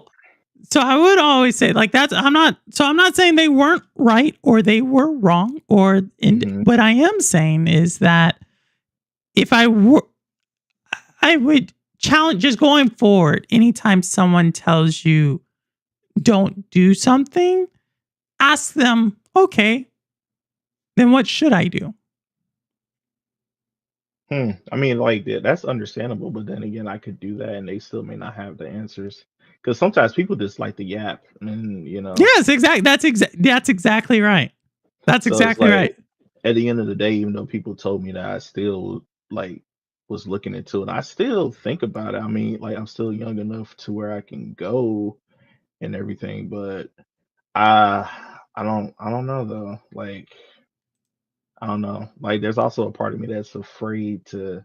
Well, I wouldn't say afraid, but um, like it's a lot. It's a lot. Like there's a part of me that's afraid to leave home, even though I want to leave home. And then there's another part of me that's, well, I won't get too political, but I don't feel like dying for politicians. That's another thing that I think about too. But I know not everybody Ooh, that's think about deep. that. That's deep. I don't feel like dying for politicians. Yeah, because I Then what like do you want to die for? um what do I want to die for? Yeah, Well, like when you imagine I know it's kind of a dark thing, but you brought up death. mhm. And General George Patton said, no one wins a war for dying for the country. They win a war for making the other bastards die for theirs. So, like, usually the you don't try to die, Neos. I will say that it's kind of like you kind of want to stay alive a little bit. There you go, but Yeah. I would say like, and I don't want to say what would you die for. That's probably the wrong question. But I Mhm. think what you'll find is that when you're on a team like you are in the military, many times you're serving for those who are with you, right? It's not just about Right. you; it's about It's like them. brotherhood and stuff It's like or that. Yeah. it's it's a sisterhood too, a family. Yeah. Yeah. Yeah. Just talking to That's true too. like come on. I mean, yeah, that's true too. But then again, okay, so my thing is too, if I'm in a war and we're getting shot at and my teammate is a female, how can she pull me if I'm like 200 plus pounds and she's Are like you 100 something? 200 plus pounds? Yeah. How Like a tall are lot of you? people ask me like why you don't play football. I'm How tall are 6'2". you? 6'2". Okay, so 200 pounds of Buddy carry. Most likely she could carry you. Second thing is that you said is you were looking at the Air Force, right? Yeah. What front line are you fighting in on the Air Force? Well, no, it's like what if though? Like let's be real. Like what if I am on the ground or something? Like that was just contemplating to my mind. Like I don't know. I don't know, All right, purple. so we've had I think this is a great question. So we've had women serving in the armed forces since before for a second, right? We just came out of in the United States almost 2 decades of warfare in Iraq and Iran, or Iraq and Afghanistan. And the scenario you talked about, right, where potentially a woman could not carry the guy out. Don't you think we would have heard about that? Seeing how we lost, someone can go pull up the stats, how many people we lost in Iraq, how many people we lost in Afghanistan. And then you look at the number of people who were wounded. If this was truly a thing, just throwing it out there, if this was truly a thing, why did we not hear it for the thousands of people who have lost their lives and the even more thousands of people who are injured? Like, we have not heard the situation where, oh, Johnny over there, he would have made it if only Susan could just could have just picked him up. So, like, if it hasn't happened in thousands of situations, and that is the question you bring up, then you are bringing up a scenario that is less than one. And if you add up all the casualties and all the KIAs and all that, less than 1 in 10,000. Why are you making a decision or basing an opinion on 1 in 10,000? I don't know. You never know. That 1 in 10,000 could become a reality. Or You never that know. 1 in 10,000 could be like, why won't you just ensure that you take care of you, right? Because you could say the same Yeah. thing about the same thing. There's short dudes in the military. There's small dudes in the military. There's big, strong chicks in the military, right? Yeah. And so, like, everybody has a role to play on the team. And when you are in that situation, you're not thinking, if I get shot, can this person carry me? You're thinking, I'm in a very dangerous situation. I need to know that I can trust the person on my left and on my right. And if you're in that type of Yeah. situation, like, right, that's the question. That's the question. Do you trust that person over there? Have they been professional? Have you been there with training with them? Do you know them? That's the question you ask. And I think if more people Okay. ask that question, can I trust this person? I think we would have a much different conversation. That is a good. Yeah, I like that. Okay. All right. What's up, Jack of all trades? We shouted you out. Jack says, in my opinion, military is a huge decision where if you even 1% not sure of a hesitant, you shouldn't do it. You have to be 100% in. Kinda. Yeah. Kinda. I mean, because like, I still think about it. I mean, like, it's still on my mind, but it's just, I don't know. I mean, like, even someone told me that I could do like, what's it called? Like when you're in the military, but you're like at home. What is it called again? So you have two. You could be active duty. That's where you go in every day. You could be reserves, and reserves is when you are kind of like a weekend warrior. Or you can be National Guard, and that's where like they're kind of in the news right now. But you get called up. It's kind of is also like reserves, but you can get called up and activated for like, I think it's like a certain like 6 months at a time or something crazy like that. Yeah, because I had a conversation with a couple people. Some people had told me, maybe try it, look into it, and I mostly always got people that told me no, but I didn't. I still never care what people say because like I'm gonna do my own thing, ain't about what somebody else says. Because I know sometimes when people are losers, they'll literally, when they haven't done anything with their life, then they'll try to like put their BS Yeah, onto you. So exactly. So mm-mm. all I'm saying is I'm not saying to do it. I think you have to be in Right. it for the right reasons, as Jack. I wouldn't say 100%. I So don't think you can be 100% sure about anything, but my reasons was going into it was because I wanted to get out of Ohio and I wanted something that could help pay for college. okay. So That's pretty much my reasons. But like that's probably about it. It was something else, but I'm not 100% sure if I can even commit to even saying it on the call. So yeah, what is it? Tell nah. us. No, it's something else that was urging me to, but Go ahead, Neil. Say it. You already opened it up. Might be worth I'm talking. leaving it at that.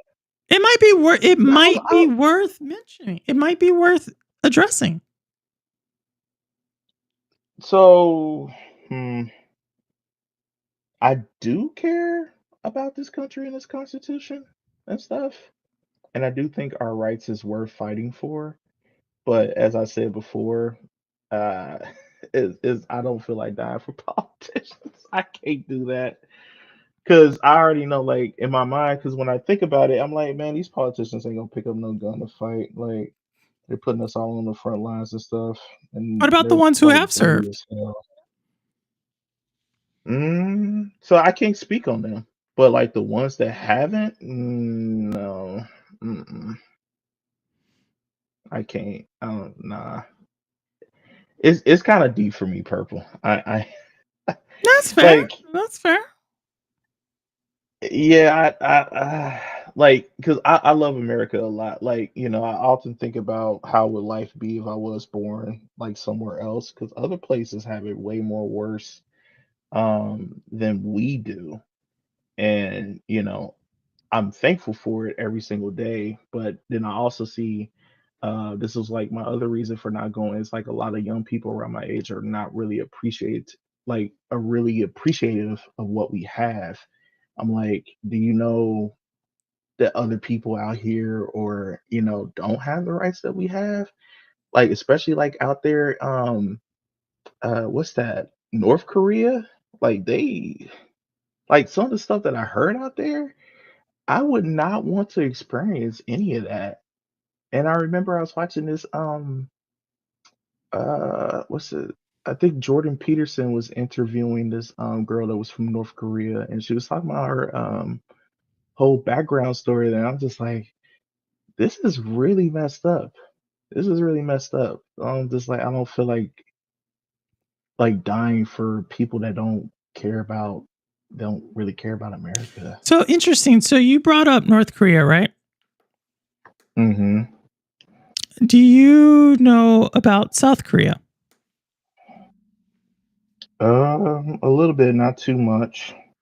So we fought a war in 1951. Y'all check my math on that, or check my date. What's that? The Cold War? What's The that? Korean. It's War? the What's Korean that? War. It's the Korean War. Korean War. Okay. Korean War.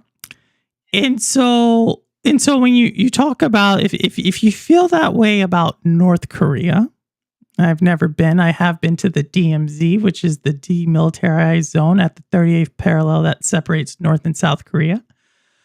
If you care about that, and you care about America, and you care about Western values, and you want to ensure that North Korea is not like that, then why would you not ensure that other people who care about America, that you would support them?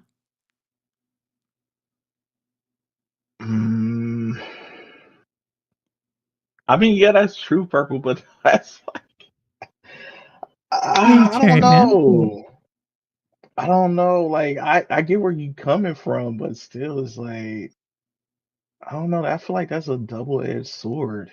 It's always To a double-edged me. sword. There's always a double-edged sword. I'm not trying to, if anything, all I'm saying is like, I hear you, but I also hear things that, like, when we say people in this country don't like this country, is that they don't like this country, or they think this country can be better?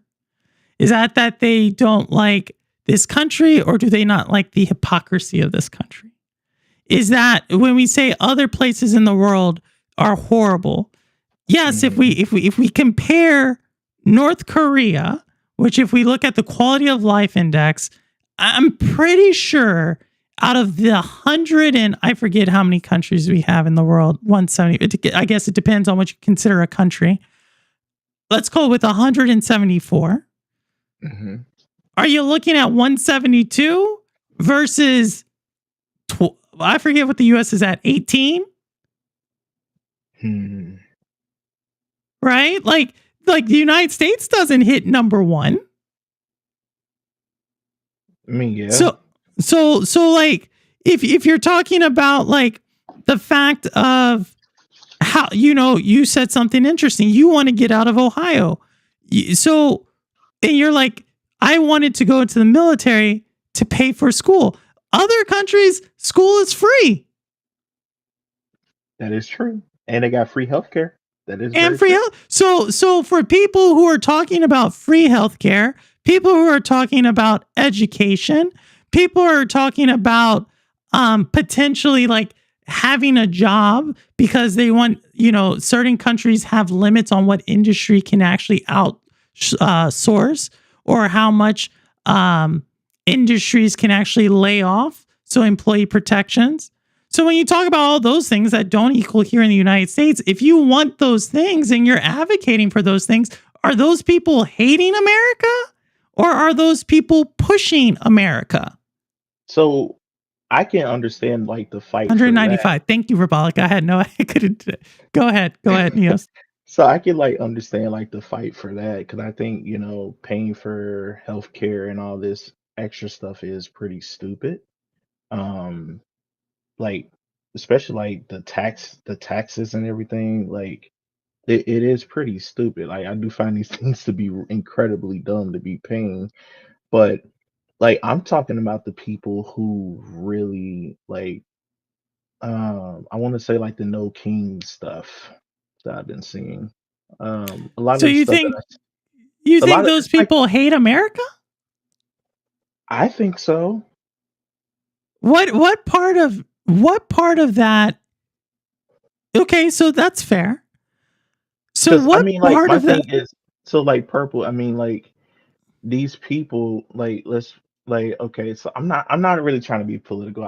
We Hmm. was really supposed to be coming on here to No, talk no, about no, no. games and I stuff. enjoy the conversation. Like I said, I'm curious. I'm curious because you're saying things that obviously you can see, whether it's your decision about the military, whether it's your Mhm. decision or your question. I'm truly trying to, if you notice, I'm asking questions, Yeah. right? So I know it's just that I know like some people don't like to get into these topics. I'm not saying you, but I know like I don't know. Like I just know that some people don't like getting into these types of topics and stuff. No, we've gotten, so I'm curious, right? Because you said we just had 7+ million people in the country Hmm. partake in a protest called No Kings, Yeah. which our Constitution says there's no kings, and our Constitution allows people to gather, right? Hmm. So if we take those two things, how does that equate to hating America? Well, that could go down to like a lot of religious arguments too, because I am a person that does believe in Christ, and the reason why I say that these people don't like America is because of the stuff that I see. Like you got a lot of people, like I seen this one lady not so long ago, literally at the No King. She's literally pointing at her neck, mocking Charlie Kirk. That's something else that I seen. A man who literally preached about, family and Christ and everything. And that's just an example. So And so uh so go it, ahead, go it ahead. I got a couple of questions for you after that.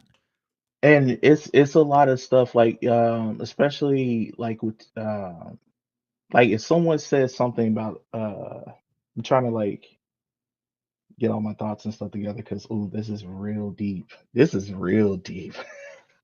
I mean, I think I feel like, okay, keep going. I got him. So like even if you even say something like okay, like even in today's schools and stuff, they got like drag queens, everything and stuff in certain There's classes. drag queens in schools? Yeah, What schools have drag queens in them? I'm not sure what schools, but there But you are just said schools. it. No, no, purple. I'm not. I'm talking like public or like it could. I don't know what type of schools these are, but there are school like elementary and stuff. Did you go to it? No, I didn't go to it, but I So seen you're it. telling me that there's a school that you did not go to that you cannot No, name has a purple. That's drag not. queen in it. No, that's not what I'm saying. That's what you Purple. just said. You just said there's these drag queens in No. school. Where's the RuPaul drag race of schools? No, no, purple. That's not what I'm saying. I'm saying that they having these people to come in schools to teach these kids demonic stuff. That's what I'm saying, Demonic. purple. Yes.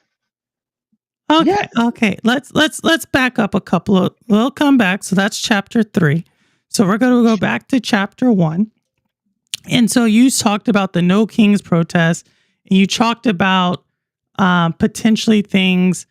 There had a person with the sign that had Charlie Kirk, and so you've now said that that one person equals the 7 million people that were protesting.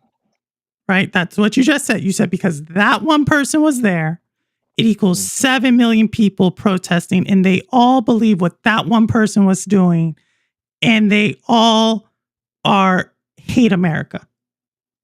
Well, I wouldn't. Well, That's what I'm you not. just said. I just asked you what was your thing, and you said because I saw one person, and I'm taking your word for it. I'm not asking you for proof. You said you saw one person, Uh-huh. and you're labeling an entire group of 7 million. I mean, that's what like they support. I mean, I Do can't deny they? what I see Do though. they? I mean, if you go out and ask them, most likely they'll say something about it or Or actually or support it. or what is it possible that the protest was there before Charlie Kirk? I mean, yeah, the No Kings thing was definitely before Charlie Kirk for Okay, sure. so then we can maybe say that it has nothing to do with Charlie Kirk's death, right? But I still feel like it has something to do with like really trying to get rid of good values out of America. I thought America was about like family and um religion and stuff like that. How many times does family show up in the Constitution? How many times does family show up in the Yeah, Constitution? you just said America's about family. So how many times does family show up Well, either in the building Declaration of family, Independence or in the Constitution? How many times does the word family show up in the Constitution? nowhere to be found. So Purple. where would you get that America is about No, but that is what it's about though. Like like we're we're the country of the free, Purple. Like I wouldn't Okay, really okay. So where are you getting country of the free in family? Like because I guess where I'm trying to get going back, anyone who takes Jordan, I Rebecca's from Canada too. So that's all I'm just trying to say. I think like you're hitting on, you're talking around things, right? And that's where I'm trying to see like where is it? Because if I just take family, America is about family.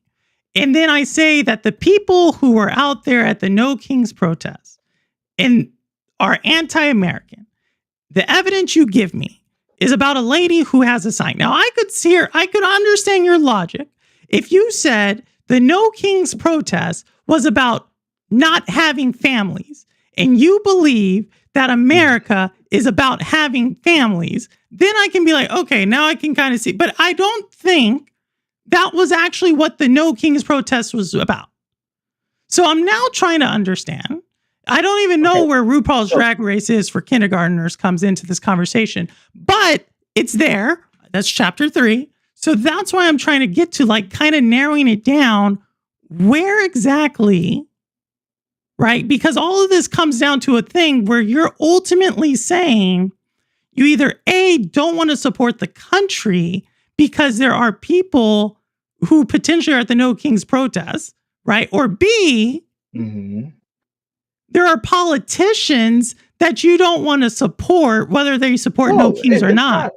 No, it's not even really that. It's just that these are like my personal feelings and based off the stuff Yeah, that I'm saying. totally get it. Totally get it.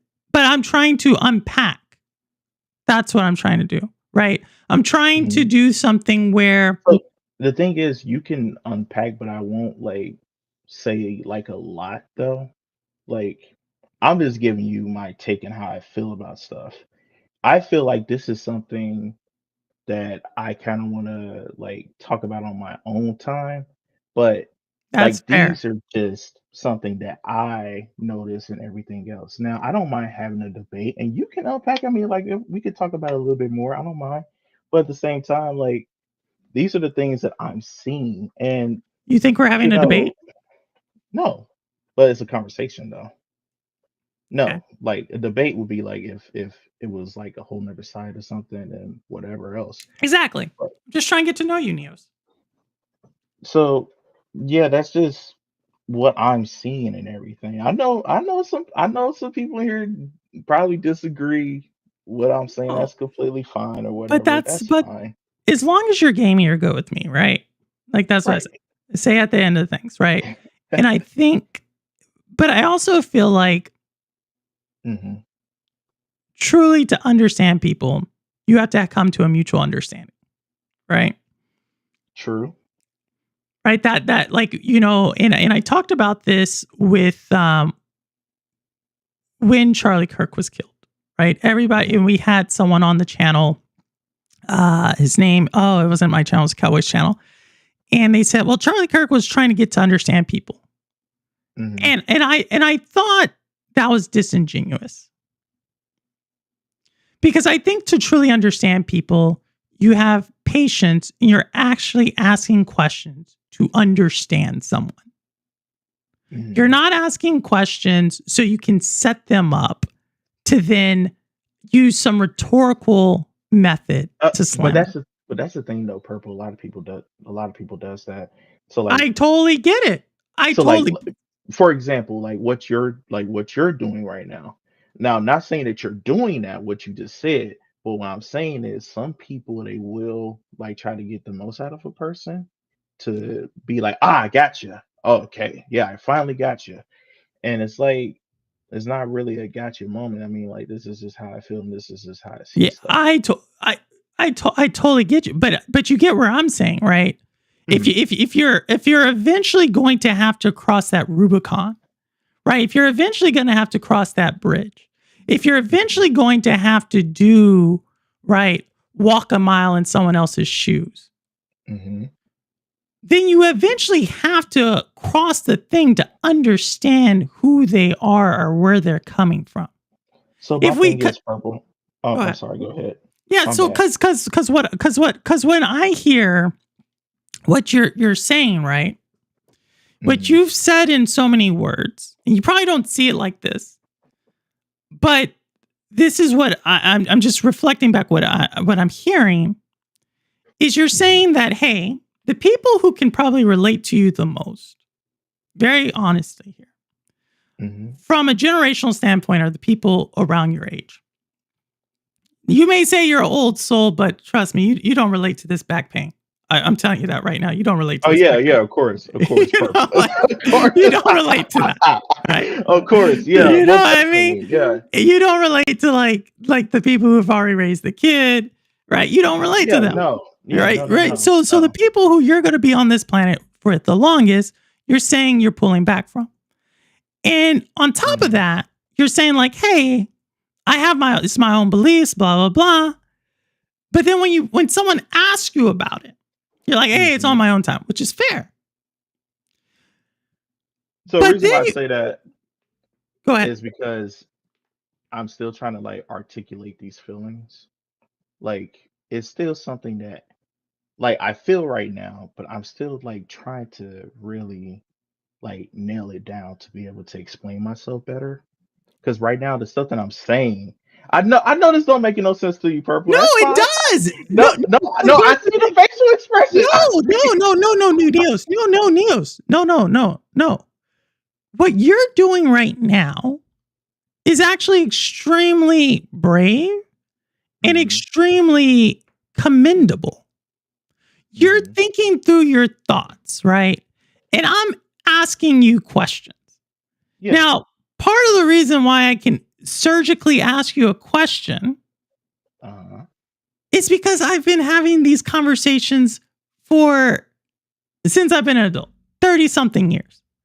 Mhm, And so, like, that's why it's like, okay, I kind of know where you are. I'm not going to slam you, though. I'm not going to give you like some like setup. Like, that's a totally different type of conversation, right? That's when I'm Right. actually talking to an actual someone who's actually got the life experience. We shared the same life experience, or they've said it. Now it's like you trying to tell me my truth, and now like that's a totally different conversation. mhm, Right. So that's why when actually, if an adult is talking to a 22-year-old, like if like life experience, and this is both giving you a compliment and also like just saying how it is, me Yeah. trying to debate you about life is almost unfair, hmm right? So that's why when we talk about, I don't know who it is, Jordan Peterson, or you use Or what's basically anybody. yeah, anybody who's trying to, like, if they're not truly trying to ask you questions so you can better understand yourself, because that's actually what we're trying to do. We're trying to come to a shared understanding. That's all I'm trying to do right now. I'm trying to come to a shared understanding. So together, once we're at that shared understanding, we can then both bring our own points of view. And then once we bring our own points of view, we probably have a better understanding of whatever it is we're talking about, because we've now had a baseline, and then you're bringing the best of yours and I'm bringing the best of mine, right? But we can't have that. You can't have that knowledge sharing if you can't actually ever come to the baseline of agreement of what is that. Right. So And it, purple, I agree with that, but then again, it's hard to like talk to some people with these topics, because the thing is about it, no one nowadays, in my opinion, I could be wrong about this, but I don't think a lot of people enjoy talking. I think a lot of people, they just want to argue and say, "Oh, you're right," or "I'm wrong," or it's just stupid. Like a lot of people, so they how are don't we going to want get out of this situation then? if If we get to a point I think that, purple people have to put their feelings away. I think that's my okay, opinion. so and I understand that this is probably not why you wanted to come on the show, to see you last place in Sonic Racing, and probably wasn't the reason you came on to talk about this. But I will say that understand that there are people, right? Mhm.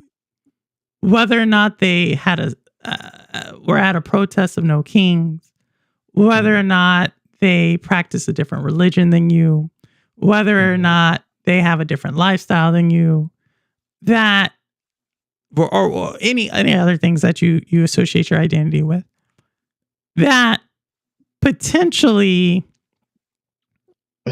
you agree. Cowboy. What? He said Yeah, I know he's up, he down, he closer, he close to it. Um, that potentially that they actually are trying to understand, and understand that some of the people that maybe you think you identify with and so forth, potentially they aren't always the right answer either. right. And so And I agree. and so like that's, I guess I'll leave you with that. Is it's kind of the same thing when, and you kind of said the same, you kind of got there where you said, hey, the people who are telling me not to do something, maybe they're not the right people, right? Maybe Right. they might. And I And never so took their advice. Like it was just always in the back of my mind though, because maybe they might have a point about something, but at the end of the day, like I said, people just yap. So yeah, you know. but and so I just leave you like with that, on that thing, is that um because I think you do have some feelings, right? Right, Mhm. you said that. And Oh, uh-oh. I'm He back. kicked me. I'm back. I'm back. I'm back. Yeah. But I would just say, Uh like, you hear me? yeah, I can hear you. Okay. Yeah. Yeah. So I would just, I don't know what my internet's been doing this, I think, on the hour. Yeah, But my internet yeah, was tripping earlier too when I was streaming. I got that Mickey. I got, what did y'all call it? A Happy Meal internet? I have Happy Meal internet. But yeah, no, I would just like be open Mhm. to those conversations, because people Yeah. truly are trying to understand. Like when you told me that you thought 7 million people hate America, hmm my initial reaction is that's wild. and I mean that's understandable, like for it to be wild, but I don't know. Like so my thing is I would just ask this. I probably won't go further into it, but how would it be wild if the country is so divided? I just feel like we've been divided these past couple years, man. The country's always been divided.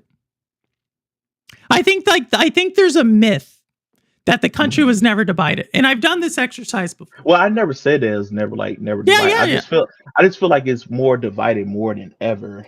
I think people are, because social media is out there and we have had an opportunity to see more people than ever. And I think it's become very philosophical to say we're more divided than ever, because it's like almost become a political correct statement to say to describe the situation. So but in reality, go ahead. So that also leans into why this generation is so what it is now, is because of social media. Like, I often me and my one friend will talk in Discord sometimes, and we'll have these conversations too. And we would literally talk about social media because we're seeing so much and there's so much information that some information shouldn't even really be known.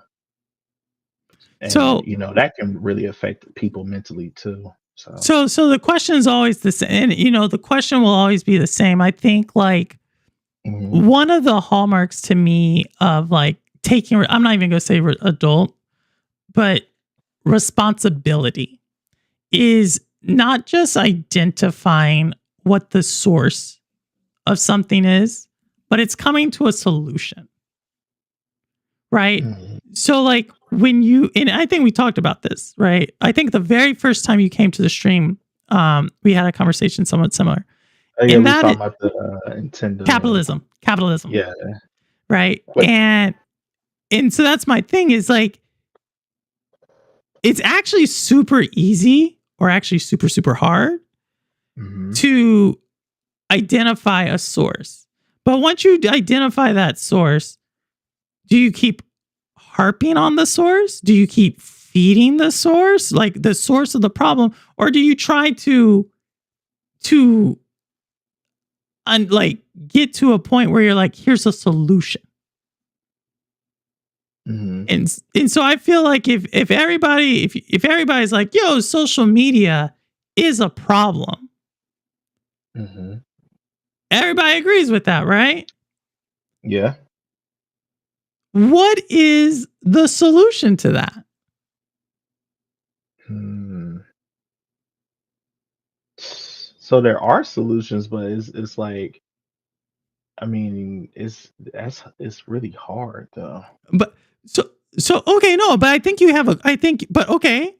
So, but every type of solution has to start somewhere, right? And I think if you have solutions, solutions could also bring problems too.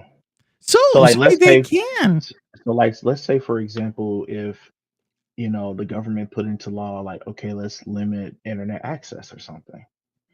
There will probably be a group of people that agree with that, and there'll be a group of people that disagree with that. And that could be really hectic on how people take that and perceive that. Correct. And then those people will organize and push back, and then they'll have someone like Neo say, hey, they hate America. Well, I wouldn't say all that now. Like, no, but that's actually what that's actually what you're kind of saying. Yeah. Right? You're saying that if people came to a solution, the government implemented said solution, people organized, and then people push back, is that hating America? Because that's essentially from what I understood, was what the No Kings protest was. But I don't want to get too much back into that. But I think but that is a solution. The government can do that. Or a solution could be what?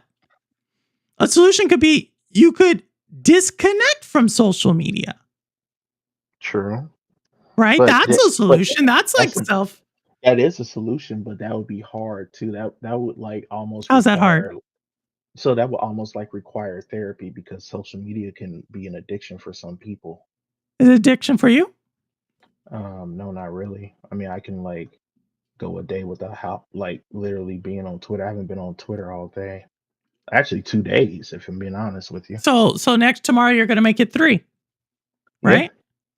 Right. So and then eventually, I mostly take breaks off Twitter because there's some things that I see that can either be graphic or just stupid, or I'm just like, yo, yeah, let me just take a break off that So real quick. that's a movement, right? So Oh my God, Purple, come on with the Taco Bell Wi-Fi. I don't know what's happening for real. I really don't understand. I really don't understand. I really don't understand. I really don't understand. So I think either way, I think you have a solution, right, to social media. But I think like that is what we need more of. Mhm. We ultimately need more people to be willing to open up and say, like, hey, here's a problem that I see. See, that's the thing, Purple, too. Like, so me, I'm the type of person I don't mind speaking my mind on something. Rather, I don't really care about how people feel about it. Like, if you feel a way about something, that's a personal issue. But I would still say my piece, though, regardless of that. And when you can come up with your solutions and stuff, but a lot of people like to cancel people out here. Like, for example, purple, but it's true though. People are out here Okay. getting canceled. Who cares if you're canceled? Like, I think No, this is no, such so a purple. Listen, I don't care about being canceled. Like, you can cancel me out. I mean, I don't have no big fancy career or whatever. Like, okay, but my thing is, like, when you get canceled, that stuff has consequences. Like, you could for real lose your career. You could lose a lot of stuff. And me, I'm at the point right now, like I don't have like really nothing to like lose to speak my mind. Like, So if I you think I uh hear that. I hear that, but I think it's also the thing where it's kind of a trend I see in the or a pattern I'm seeing. Like, I totally hear this. Like, hey, you could say something and you could get canceled. You could also say something and be celebrated. mhm, You could have been born somewhere and it could have been North Korea. You could have also been born somewhere and been a wealthy heir to a throne. mhm, Right. Like, I think there's always going to be these two different there's always going to be extremes, right? But the truth of the matter is millions of people say things every day. true. Millions of people do not get canceled. Millions of people can listen and understand and build an understanding to where they don't have to hold something within themselves and then explode. Right? I So I think get that. Like, okay. I get what you're saying, but even with that, like, someone can still build an understanding, and still, people like to start stuff when stuff don't have to really be started. That's just how Okay. people are. Okay, but that do you think that's a new phenomenon or an old phenomenon? No, that's not nothing new, but I'm just making the point. Like, you can build a whole understanding, and you still gonna have some idiot out there that will still try to be like, oh yeah, this person did this or whatever. Now let's go ahead and cancel this dude. You got a lot of people that will make something so small a big ass deal when it's not really a deal. Like, it's not really that big. But exactly, but I think that's where it takes, like, you got on here, right? You said, remember, like, over the last 2 months, give you all the confidence. You got the courage to come on here. You kind of talked about some of your thoughts. Dang, it's really been 2 months. Been like 2 months, man. Really? Been like 2 months. Damn. That's Go, crazy. go look at that video. I'm dead serious. Go look at the video you did.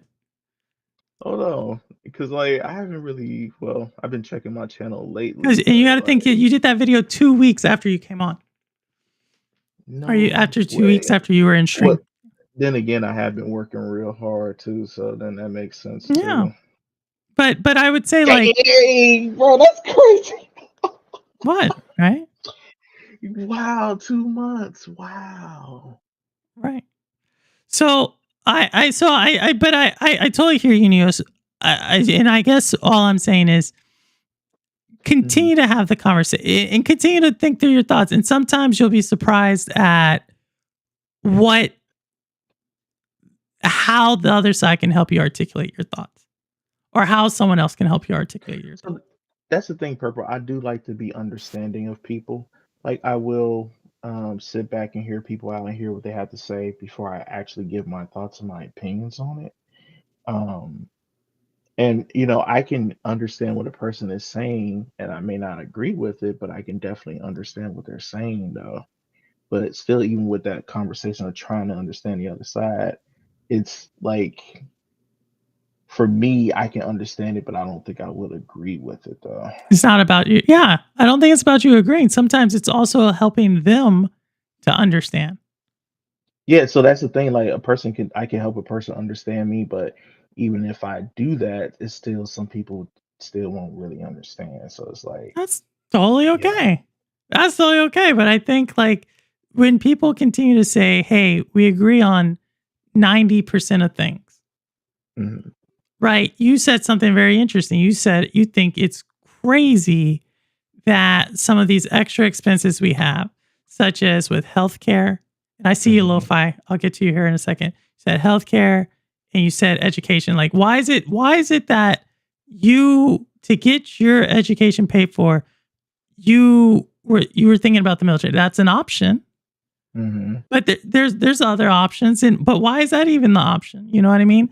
I would say like those are areas of agreement that you have that directly impact people's health and directly impact people's finances. Mhm. And at the end of the day, most people are pretty concerned about their finances and their health. Oh yeah, of course, every day. Same So way. like so that's when like now you're starting to see when we talk about, so if those are the two things, if you can agree with on finances and health, and I don't mean to bring it back to this thing, but you did say something like I was like, man, that's crazy.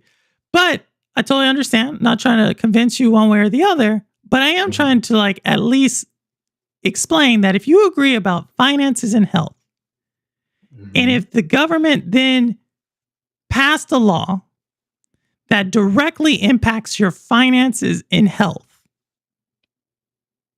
would you not also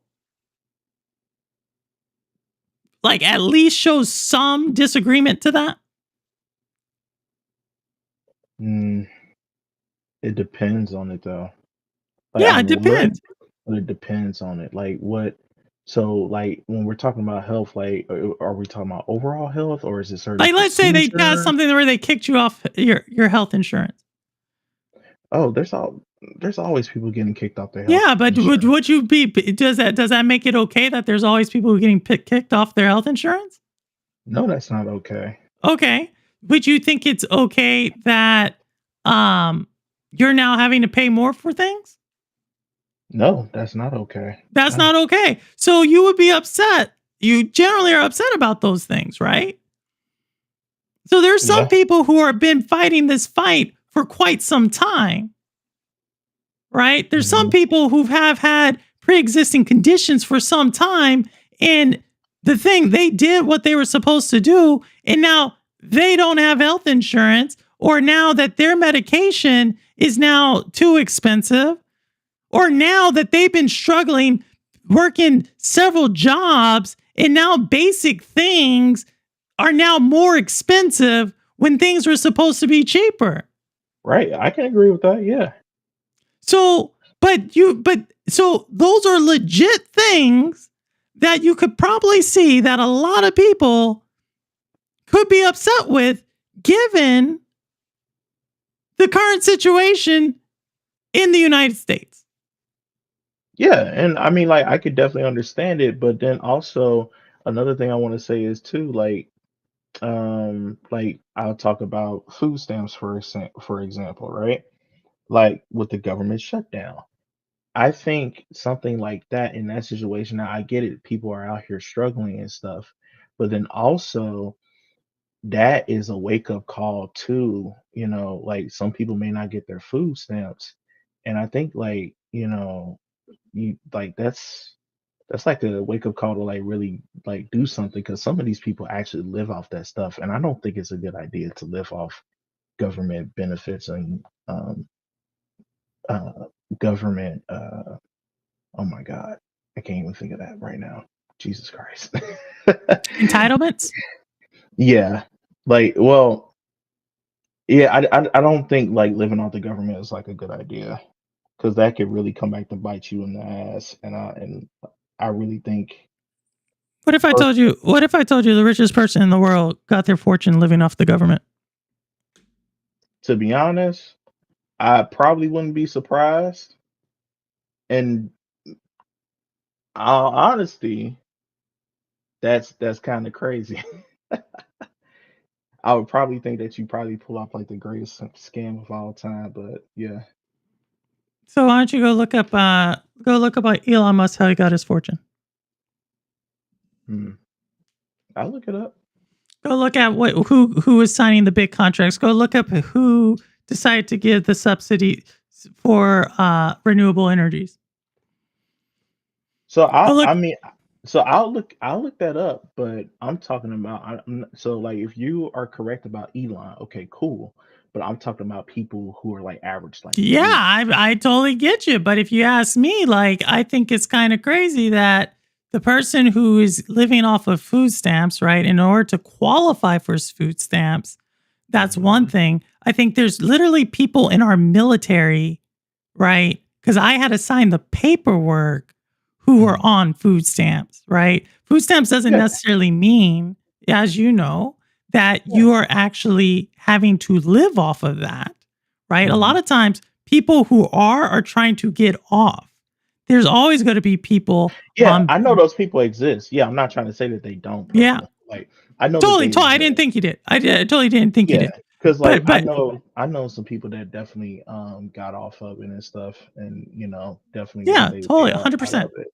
But you got the people that are lazy out here that will not get off of it, and then I when they totally hear you. and then when something happens, now they making TikToks and stuff like, "Oh my God, my phone steps just got cut off, man, bro. What the hell are you talking Look, I'm about?" gonna just tell you like this. I'm actually okay with the person who how much is the subsidy for food stamps a month? Like $200? Like, depends. Like, Yeah, depends. depends, right? So Yeah, it's somewhere there, right? It's somewhere there. yeah. So that person I'm okay with versus the person who has billions of dollars Hmm. that I am now subsidizing their tax base and their businesses. To me, that rubs me the wrong way, 100% understandable. I can understand that. right? Like I'm okay with like you could show me 1,000 lazy people, and each of them gets $200 a month. That means $200,000 across the 1,000 of them. That means that's 2.4 million Hmm. a year, or I can see the one person that's getting a billion subsidized a month. That's the person I'm kind of upset with. 100%. 100%. So I like agree. that's kind of like where I totally get. I think it's easier to get mad or to get upset and punch down. Hmm. But Most definitely. Yeah, you know, yeah, I can definitely understand. Most like definitely. so. And it's just I don't know. Like it's a lot. Like it's so much stuff that I could just like talk about and stuff. And like it's so much on my mind and my chest that I just would like to talk about. But then like on my channel, I don't want to like really get too in on this stuff. Like that's like a whole separate YouTube channel someday. But as of right now, just mainly want to keep that gaming and stuff. But there is a lot of stuff I want to talk about though. Yeah, And so look, man, you're always free to come on when I open the link. I yeah, got Lo-Fi in the back there, so I do want to bring him on here in a second. But well, then let one more we thing. go Oh, ahead, my bad. Go ahead. go ahead. No, So I do want to go back to what Robolica was saying because she did say a part of the problem may be that some places that claim they are news sources are not providing the whole story or telling outright lies. So there's no middle ground where people agree on what is the truth.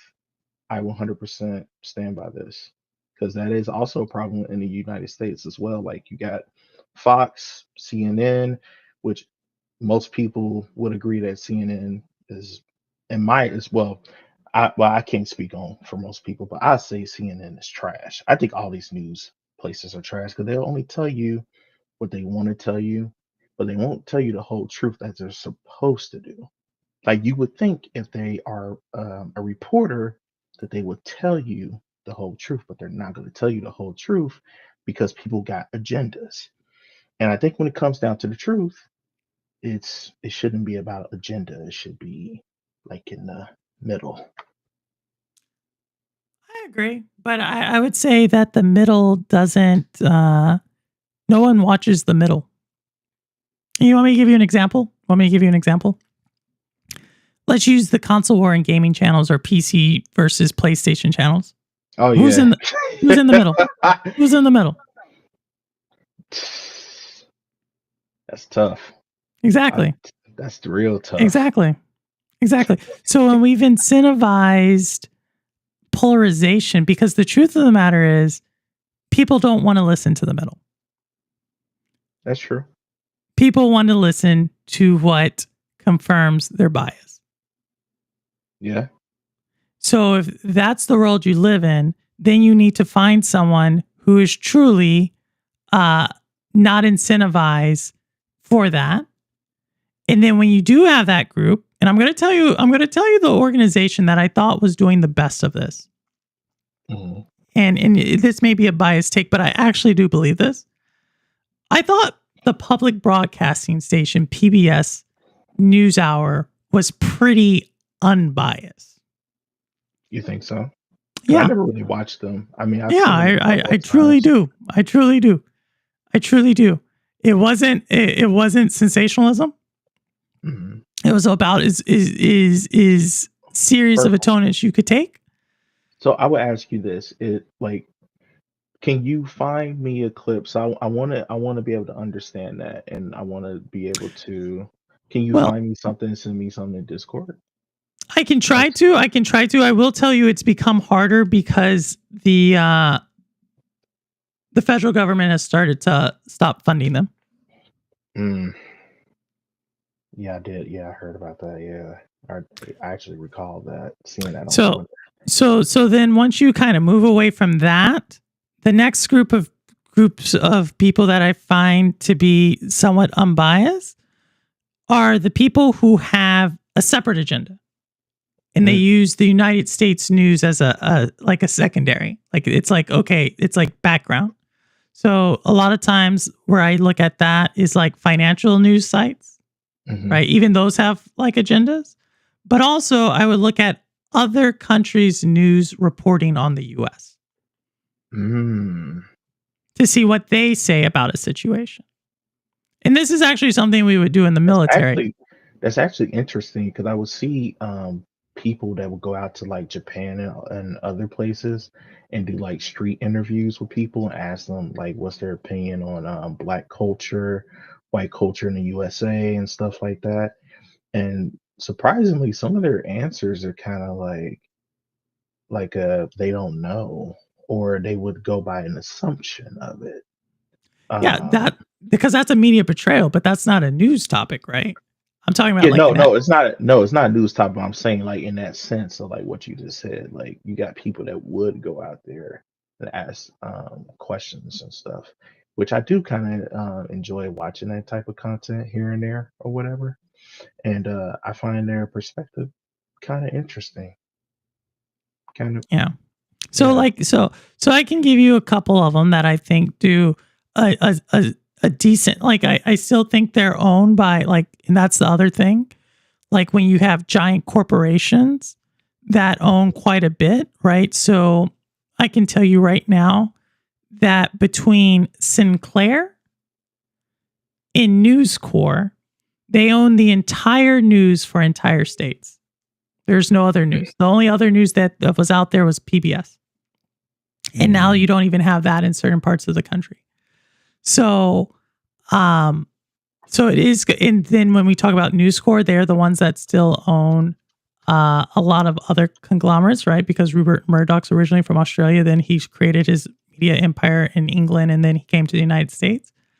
So it is going to be harder, but some of the, I'll tell you the number one news source, and people think I'm crazy when I say this, but in my opinion, as far as written news, one of the top news sources, and it's always rated as one of the best news sources, Al Jazeera News.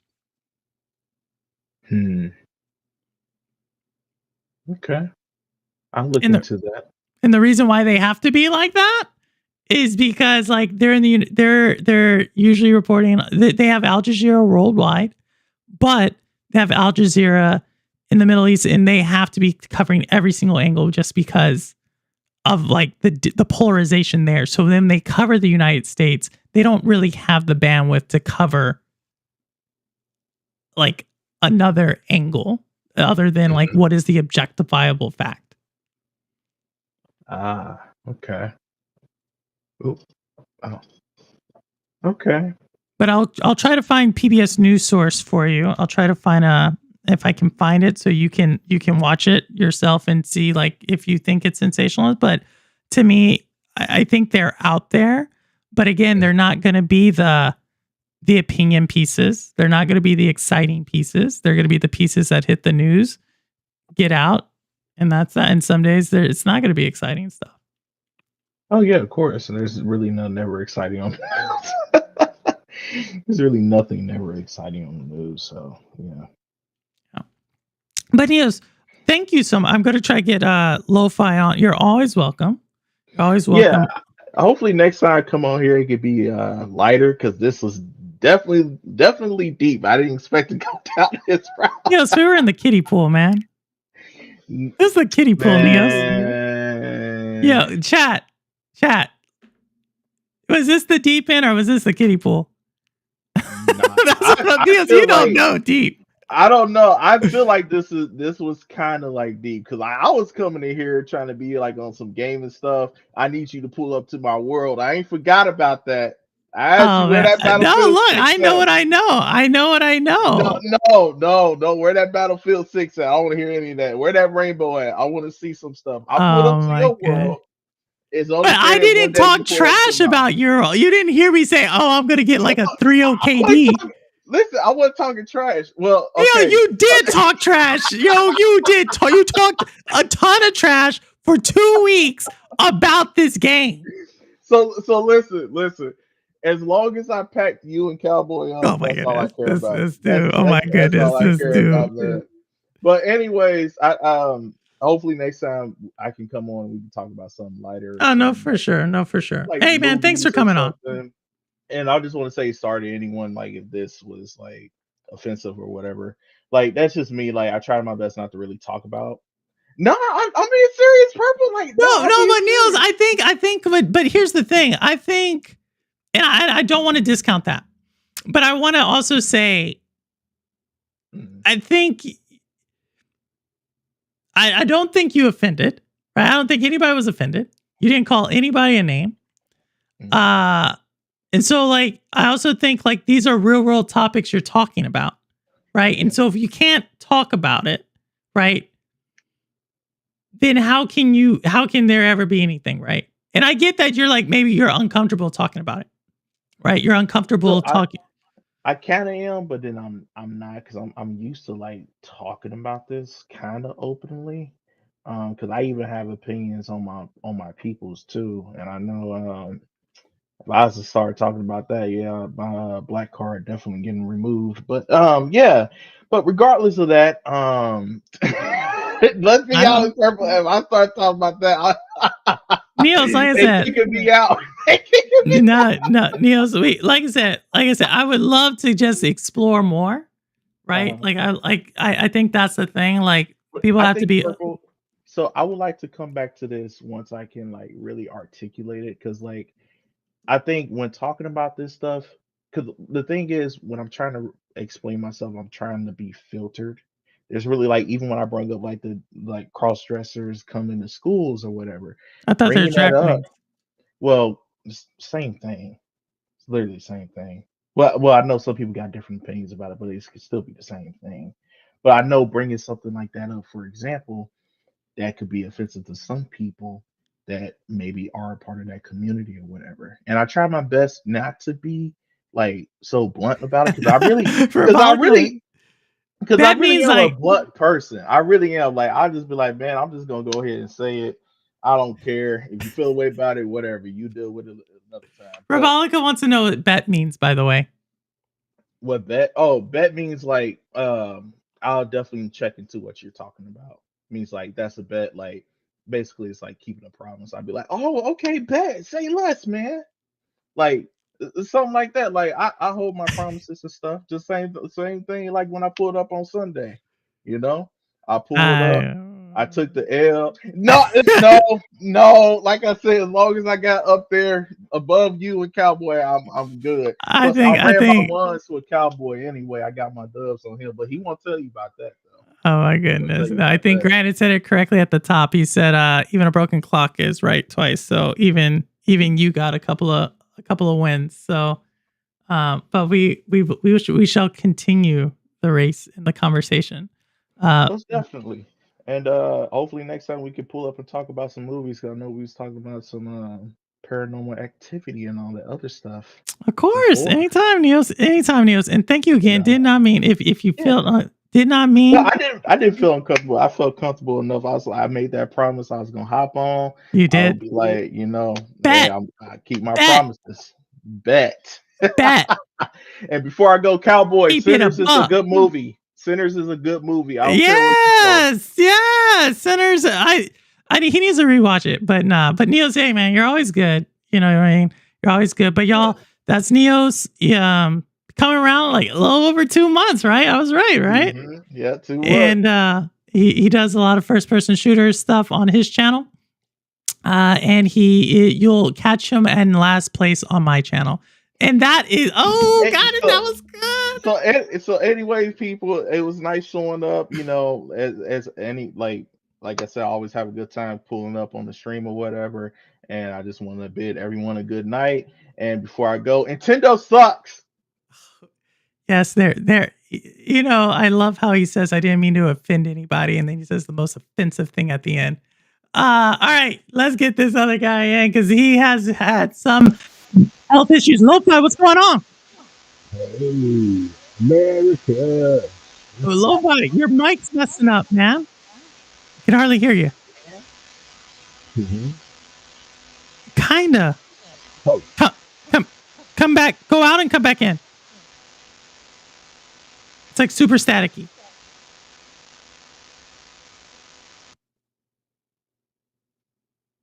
Uh-oh. Uh-oh. Okay. There we go. How did that work? What did you do? I have 2 microphones connected and one's terrible. Okay, yeah. What's going on, Lo-Fi? Oh, I don't know. Just been gaming, hanging out, chilling. Oh, so has your eyesight got better? Yes. I got a new prescription for some lenses I need to go pick up actually. So Okay, cool. yeah, they switched up my medication. I'm feeling a lot better. That's awesome. That's really good because you had us worried there early August. Yeah. You know, you just got to take care of yourself when you start noticing things. Don't wait. But yeah, I'm feeling better. No, Yeah, other than that, definitely. like I said, I've just been gaming and chilling. Chilling like a villain. What have you been gaming? What's it called? They Are Billions. I've been playing Foundation and what else? Oh, Jotun Slayer. Jotun, where are you getting billions? They Are Billions. And later, Granted, thanks for stopping by. It's like an RTS, and you're on like you got to build up resources, but you're on like a timer. Like every so many days, you get like raided by hordes of zombies, and it's like a steampunk. It's a cool game. Yeah, I'm looking at it. Yeah, it's not something you just blast through. Like it takes a minute to get through that game. Okay, Bear Billions. What's the other one? Foundation, that's another city builder. That's an interesting one. Oh, It's you're into different. city builders, right? Well, you are a. Oh yeah. You are oh yeah, this one's interesting. Yeah, Foundation's cool. It's gridless. So like it doesn't have a grid to snap to, and it does this procedural generation thing, so things look like really organic. I don't know. I'm having a good time with it. Okay. And what was the third one? Jotun Slayer. It's kind of a survivor, like Vampire Survivors. Hordes of Hell. Oh, whoa, whoa, whoa. I think I have seen this one. Yeah, it's pretty sick. It's actually not a bad price. All these get amazing reviews, by the way. Yeah. Oh, Yeah, wow. very good. This one looks cool. Which It's one? like action RPG. A lot of like, I should ask Rouster or Crow if they played this one. Jotun Slayer, is that the one you're looking at? Yeah, it's like all this Like like top-down? animation. Yeah, it's really cool. It's like Vampire Survivors with really good graphics. Like really good graphics. Oh, so it doesn't have like a story? No, it does. It's all Norse mythology. There's like that's how you like, instead of like the vampire mythology, it's yeah. It looks cool. When did this game come out? Hey, okay, it just released last month. No wonder. I'm like, looks kind of cool. Okay. Yeah. So it plays well and everything? Oh yeah. Really smooth. Yeah, a lot of Like animation. butter. I like that. I like that. I like that. I like that. Yeah. And then tinkering around with some Unreal Engine stuff. Other than that. Other than that, Nothing. just doing your thing. Yeah. Tinkering as I do. Cool. I'm just seeing. Oh, it's not on Nintendo. Yeah. I don't know if I don't know if I want to hook up the PlayStation. With and I don't have anything against Game Pass. I think it was great. I just dropped it, and then like the price hike happened, right? But so it didn't really have nothing to do with that or anything. But it was more or less like I wasn't spending the time playing the games. Like I had other stuff going on, so I don't even blame Game Pass. But since I've been feeling better and I've been gaming like really Steam demos. Really? Killing it. Like I don't know how. I don't know.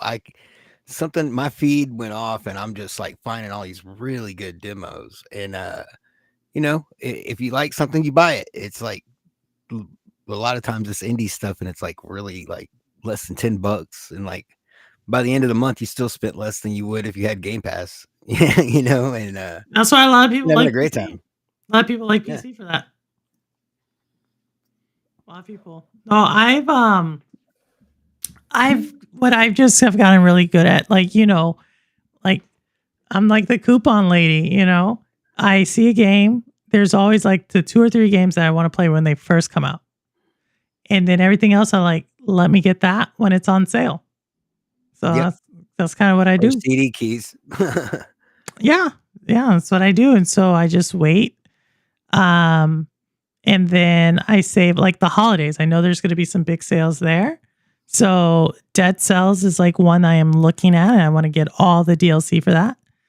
Cyberpunk, surprise. I have it, but I want it on Switch.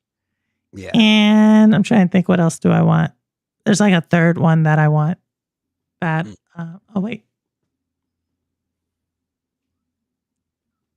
What's up? No, that's it. That's all I said. That's it. Oh.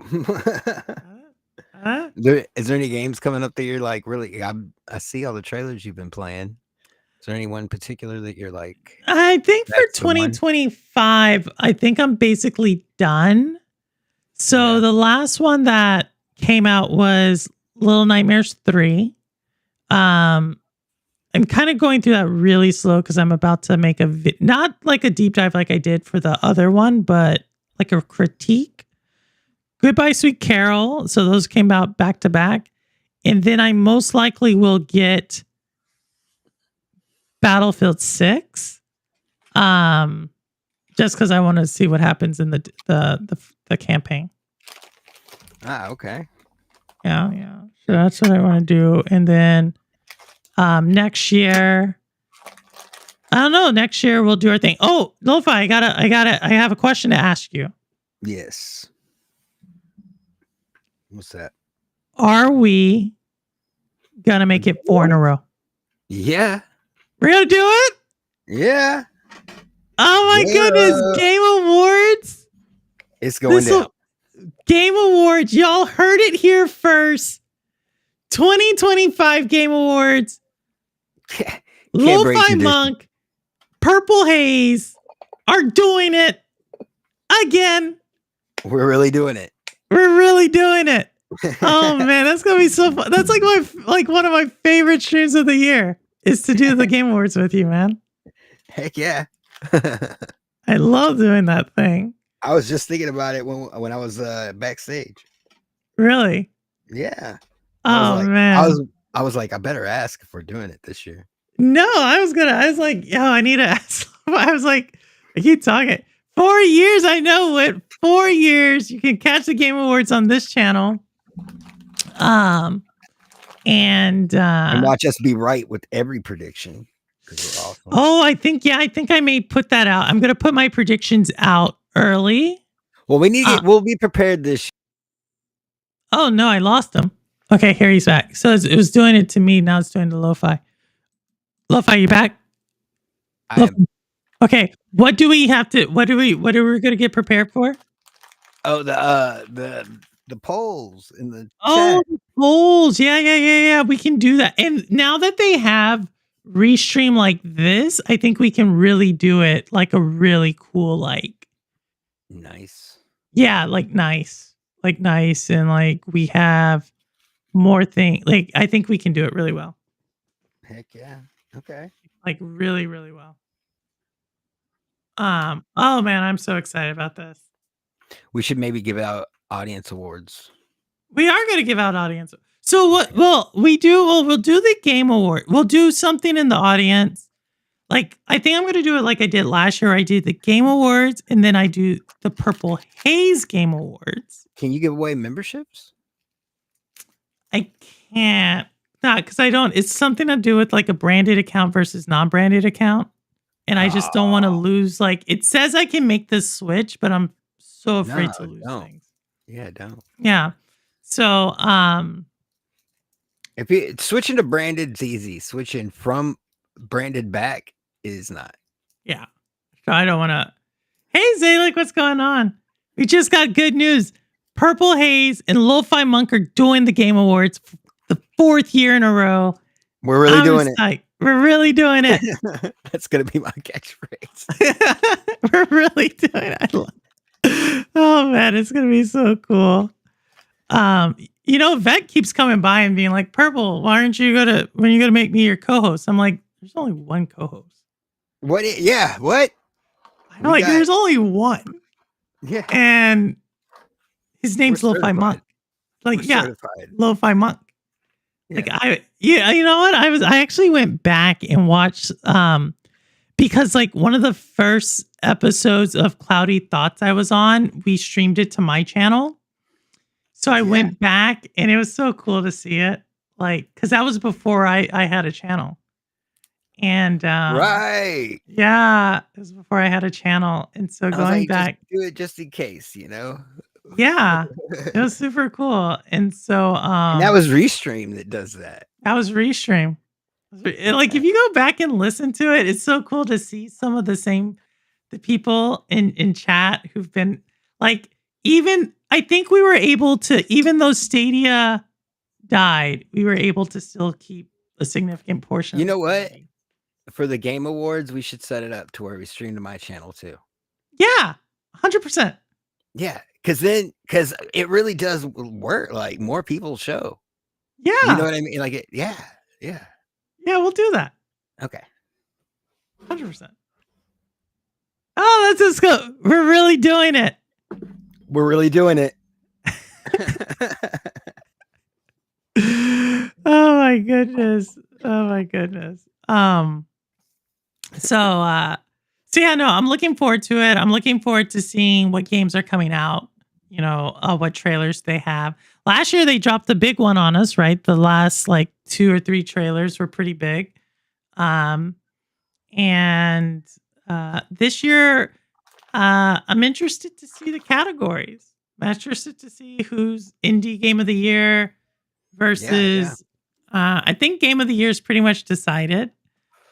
But I'm interested to see indie, action, and best score. That's my favorite category. Oh, Best yeah. score. Best score is my favorite category. So I don't know. Is it going to pull a Baldur's Gate and kind of sweep? I don't know. Or I think God of War did that. Really hoping that they dig deep to look at some of the best scores, but we'll see. Who's the game of the year? No, this isn't my game. So, like I said, I'm gonna do the game. We're gonna do the Game Awards one week.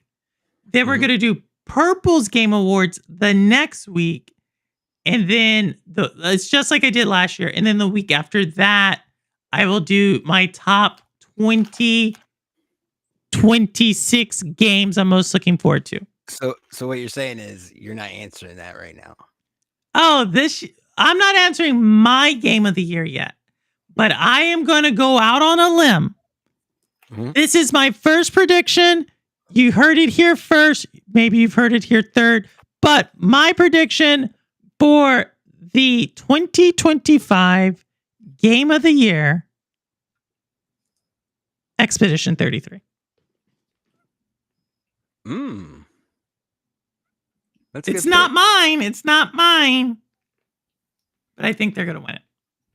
If you were putting money on it, betting right now. If I'm betting right now, I'm going all in. I'm going all in on this one. Are you a part of the fantasy league? No. Oh, okay, we'll talk. I think I was part of it one year, but I just didn't play it. Like I've gotten so out of. I was really good at fantasy like 15 years ago, but this is like a gaming. Like this is for video games. Oh no! I mean, I'm just saying. I think it's Expedition 33. Yeah. That's crazy that they beat a game in 2 hours, but I just think it's really easy to see the Game Awards just because you look at scores, you compile that, and then you just compile basically player feedback, and you can basically you can basically figure it out. Like the only time it gets hard would have been like where you had Baldur's Gate and Zelda, both of them were sitting at like a 95. That's where it then becomes a little hard. But if you have like Expedition 33 sitting at like a 93, I don't see what can outdo it. Now, I don't think it wins Indie of the Year, but I think it does win Game of the Year. Because it's also political. When I say political, I mean like game political. Meaning, I think the Game Awards, they also are trying to send a signal for what they want to see more of. Rigged. I mean, it's not rigged, but it's like the same people. It's the same journalists that like grade these. Like the same journalists who are going to write about these things are going to want to write about certain things. Being wined and dined and schmoozed and they want to see something different, right? In Expedition 33, the Expedition 33 took a genre, redid it. I think it has the formula for why a game wins. No, I've heard nothing but good stuff about it. I haven't played it or anything, but yeah. Yeah, I'm a go. So yeah, I think Game Awards this year. Now, I think the bigger question is like who gets nominated? Like all the games that'll get nominated. And that's where you kind of throw in Expedition 33, Death Stranding, Split Fiction. See, the thing about it is this year, you're going to have Expedition 33, and then all the others are all going to be sequels. And I don't see them giving it to a sequel, right? Death Stranding 2, sequel. Split Fiction, kind of in a way related. It's not quite a sequel, but it is very similar to It Takes Two. You have, what's that? Hollow Knight sequel. Or is it Hollow Knight? Yeah, Hollow Knight sequel. Ghosts of Yote sequel. Like, they're all sequels except for Expedition 33. So that's gonna give it the tiebreak. Yote might, yeah, I could see Yote nominated. It's gonna get the PlayStation push. I could see Yote and Death Stranding 2 being nominated. But then I am, for the game's sake, I'm nervous about what I thought was going to be for sure best art direction. I'm really worried about South of Midnight. Really worried about that one if it doesn't get a nomination. So yeah. Yeah, still no nominees until next month. Yeah, next month, a few weeks. So we'll post that. And we'll see. We'll see. But I am interested in see what games they're going to showcase. I am interested in. There's a couple of games I'm really looking forward to next year. Like next year's games I'm looking forward to are kind of different than this year's games. Meaning like the type, this year I had like a pretty good mix. Next year it's definitely like an action oriented slate I'm looking forward to. See, yeah, you think they'll get nominated? I hope they do. I don't think they win, unfortunately, but I hope they get nominated. Yeah, it's a lot of big ones. It's a lot. I mean, but they all, it's the end of a generation, right? We're coming, like 2026 is going to be stacked. 2027 is going to probably be the most stacked Game Awards. So the cool thing about this year's Game Awards is this is when we get the sneak peek for 2027. What they're starting to plan. So that's what I'm excited about, you know.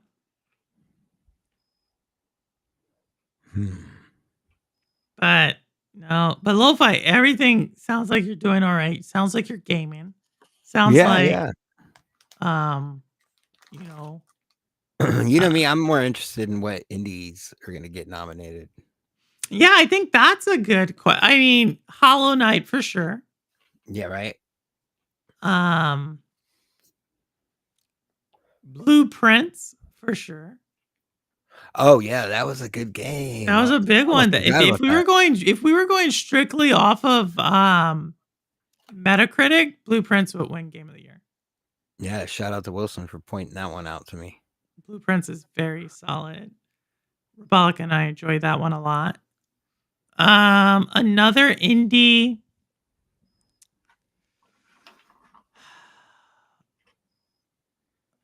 I know there's like two of them I can't think of right now, but there's a couple of them there that I think could make a pretty solid run. I have to give it a little bit of thought, but there's a couple in the beginning of the year that I thought were pretty solid. So we'll see. I just don't see the appeal of it. Oh my god. Well, no, I think so. You got to be a puzzle person. If you got to be at the point of pulling out a pen and paper and writing notes to play. You could do it that way. I mean, yeah, but it's a puzzle. Like if you're a puzzle gamer, yeah, you will enjoy it. If you're not a puzzle gamer, you might, but it's not something I'm going to tell you to go play. Yeah, and it's kind of like roguish because it's like it's different every time you play it. Yeah, I mean, that's what makes it cool. Like it's like designed for you to play, like for the day to repeat. Yeah, yeah. You love puzzles? If you love puzzles, there's no way you won't like Bluebird. If There you're were a some puzzle puzzles gamer, where I was walking around for a while and like all of a sudden, like after like 10, 15 minutes of walking around, I'd be like, oh, Yeah. that's what that okay. then you have to start the next day. Yeah. And then and so then you build on it, and you then try to like figure out I want to go back to it if it ever comes to Nintendo. Like I think like that game is kind of my I found that game to be really relaxing. Yeah. That's why I've been playing Foundation. It's like Manor Lords ish, but way more detail, and it's like more like a cozy game. Mm. Like there's no pressure. There's Have nobody you to played kill you. I'm on observation duty. What is it? No, I haven't even heard of this. I'm on observation duty. A survival game. Oh jeez. Oh no, I have not. I'm on observation duty. I have not. Audi always has these like very creepy. This is a creepy game. Very creepy. Karma could be nominated for Game of the Year. That was a horror game we were playing earlier this year. Let me see. Karma: The Dark World reviews. Let me see. 77. Maybe not. Maybe not. I didn't think that was such a bad game though. It's more of a spot a light difference, and so basically a hidden object game. Okay. Here, well, I'm looking forward to playing this one with the guys. Okay, what is this one? We are talking about RV There Yet? What is this about? It's like a co-op physics-based puzzle game. RV, so it's like yeah, you got to get your RV home.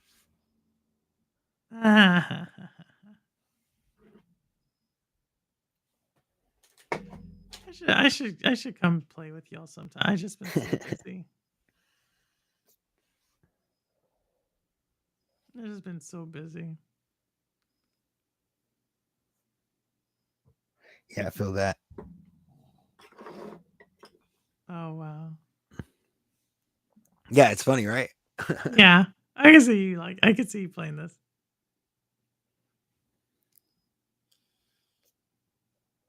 Aw. Yeah, it looks good. RV There Yet? That's a good title. Wow, it just released 2 days ago. Yeah. Tiny Glade's another good title if you're looking for something chill, super chill. Tiny Glades. There's a lot of ones that like oh, this one looks cool. Yeah, it's like that one game where you could build the towers just by clicking, and like that's all you really did. Nice. Yeah, no, like I said, probably mid-November I'll be back where I have a little bit more time. I just got to get through this next these next like 3 weeks, and then I should be able to like kind of take my foot off the gas a little bit. Yeah. So, Almost there. Yep. Yeah.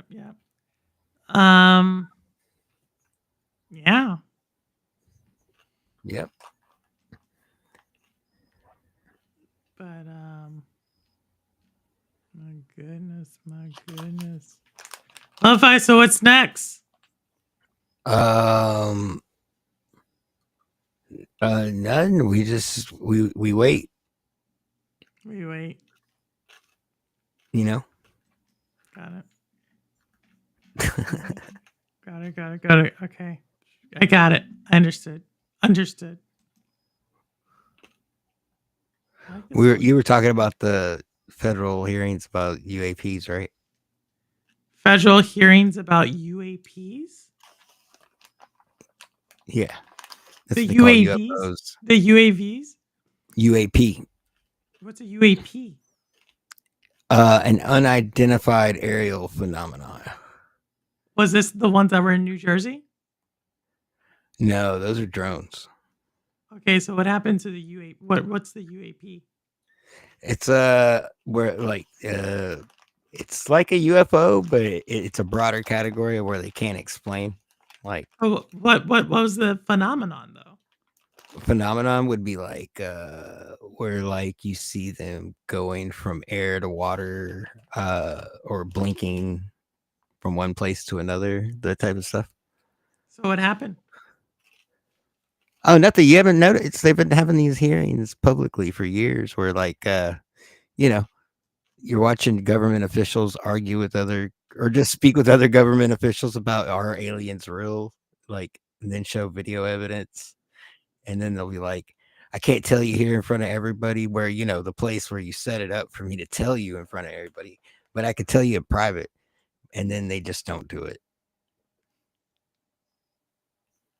No, I haven't seen him. I'm looking at him though, right?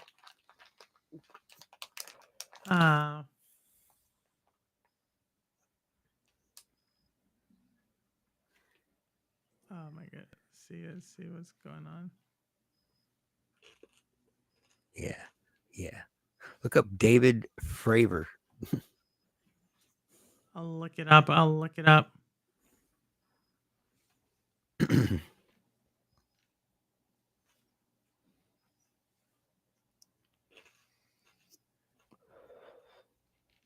Let me see.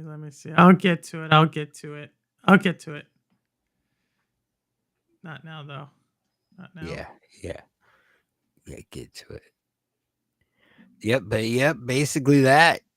Then you just wait. Okay. Got it. Got it. Yep. Cool. So lo-fi. Yeah. What are you? So what's going on? Because I'm about to shut it down. So just want to get to like what's when are you streaming? It'll be a little bit before I start streaming again. Okay, gotcha. That's fair. But I'll do something. But you're playing with the guys during the week? Here and there. In whose channel? It's been a little while. SPG? Usually Ray's. Ray's. I don't catch Ray's channel as much. He usually streams over on Twitch when we're hanging out. Oh, okay. I haven't seen Ray in a while. You should totally pop in. Yeah. Yeah, I should. It's just sometimes when I see Ray, but I'm not on Twitch as much. I'm on Twitch for Zalek, and so I'll start going on there. And Squids. I saw Squids this last week. Oh yeah. Squids. I know what you mean. If I don't know for sure you're streaming, I'm not really over on Twitch that much. Yeah. So, but I can go back over there. I think Audi's also over there. Yeah. But lo-fi, any last words? Just because you're paranoid doesn't mean they're not after you. I love it. And for me, y'all, I will not be streaming this Saturday. No Orcs Must Die on Saturday. I will be, believe at my friend, the one who was in the emergency room, got out. I will be going to see him on Saturday. And then Sunday, we will be doing Sonic, the first half, and then Mario Kart, the second half. All right. So with that said, I don't care where you game, how you game, why you game, what you game, how long you've been gaming. As long as you're gaming, you're good with me. And as always, this is Purple Haze, and the proof is in the plane. All right. Take care, y'all. And I will see you all on the next one. Thank you, and have a good night.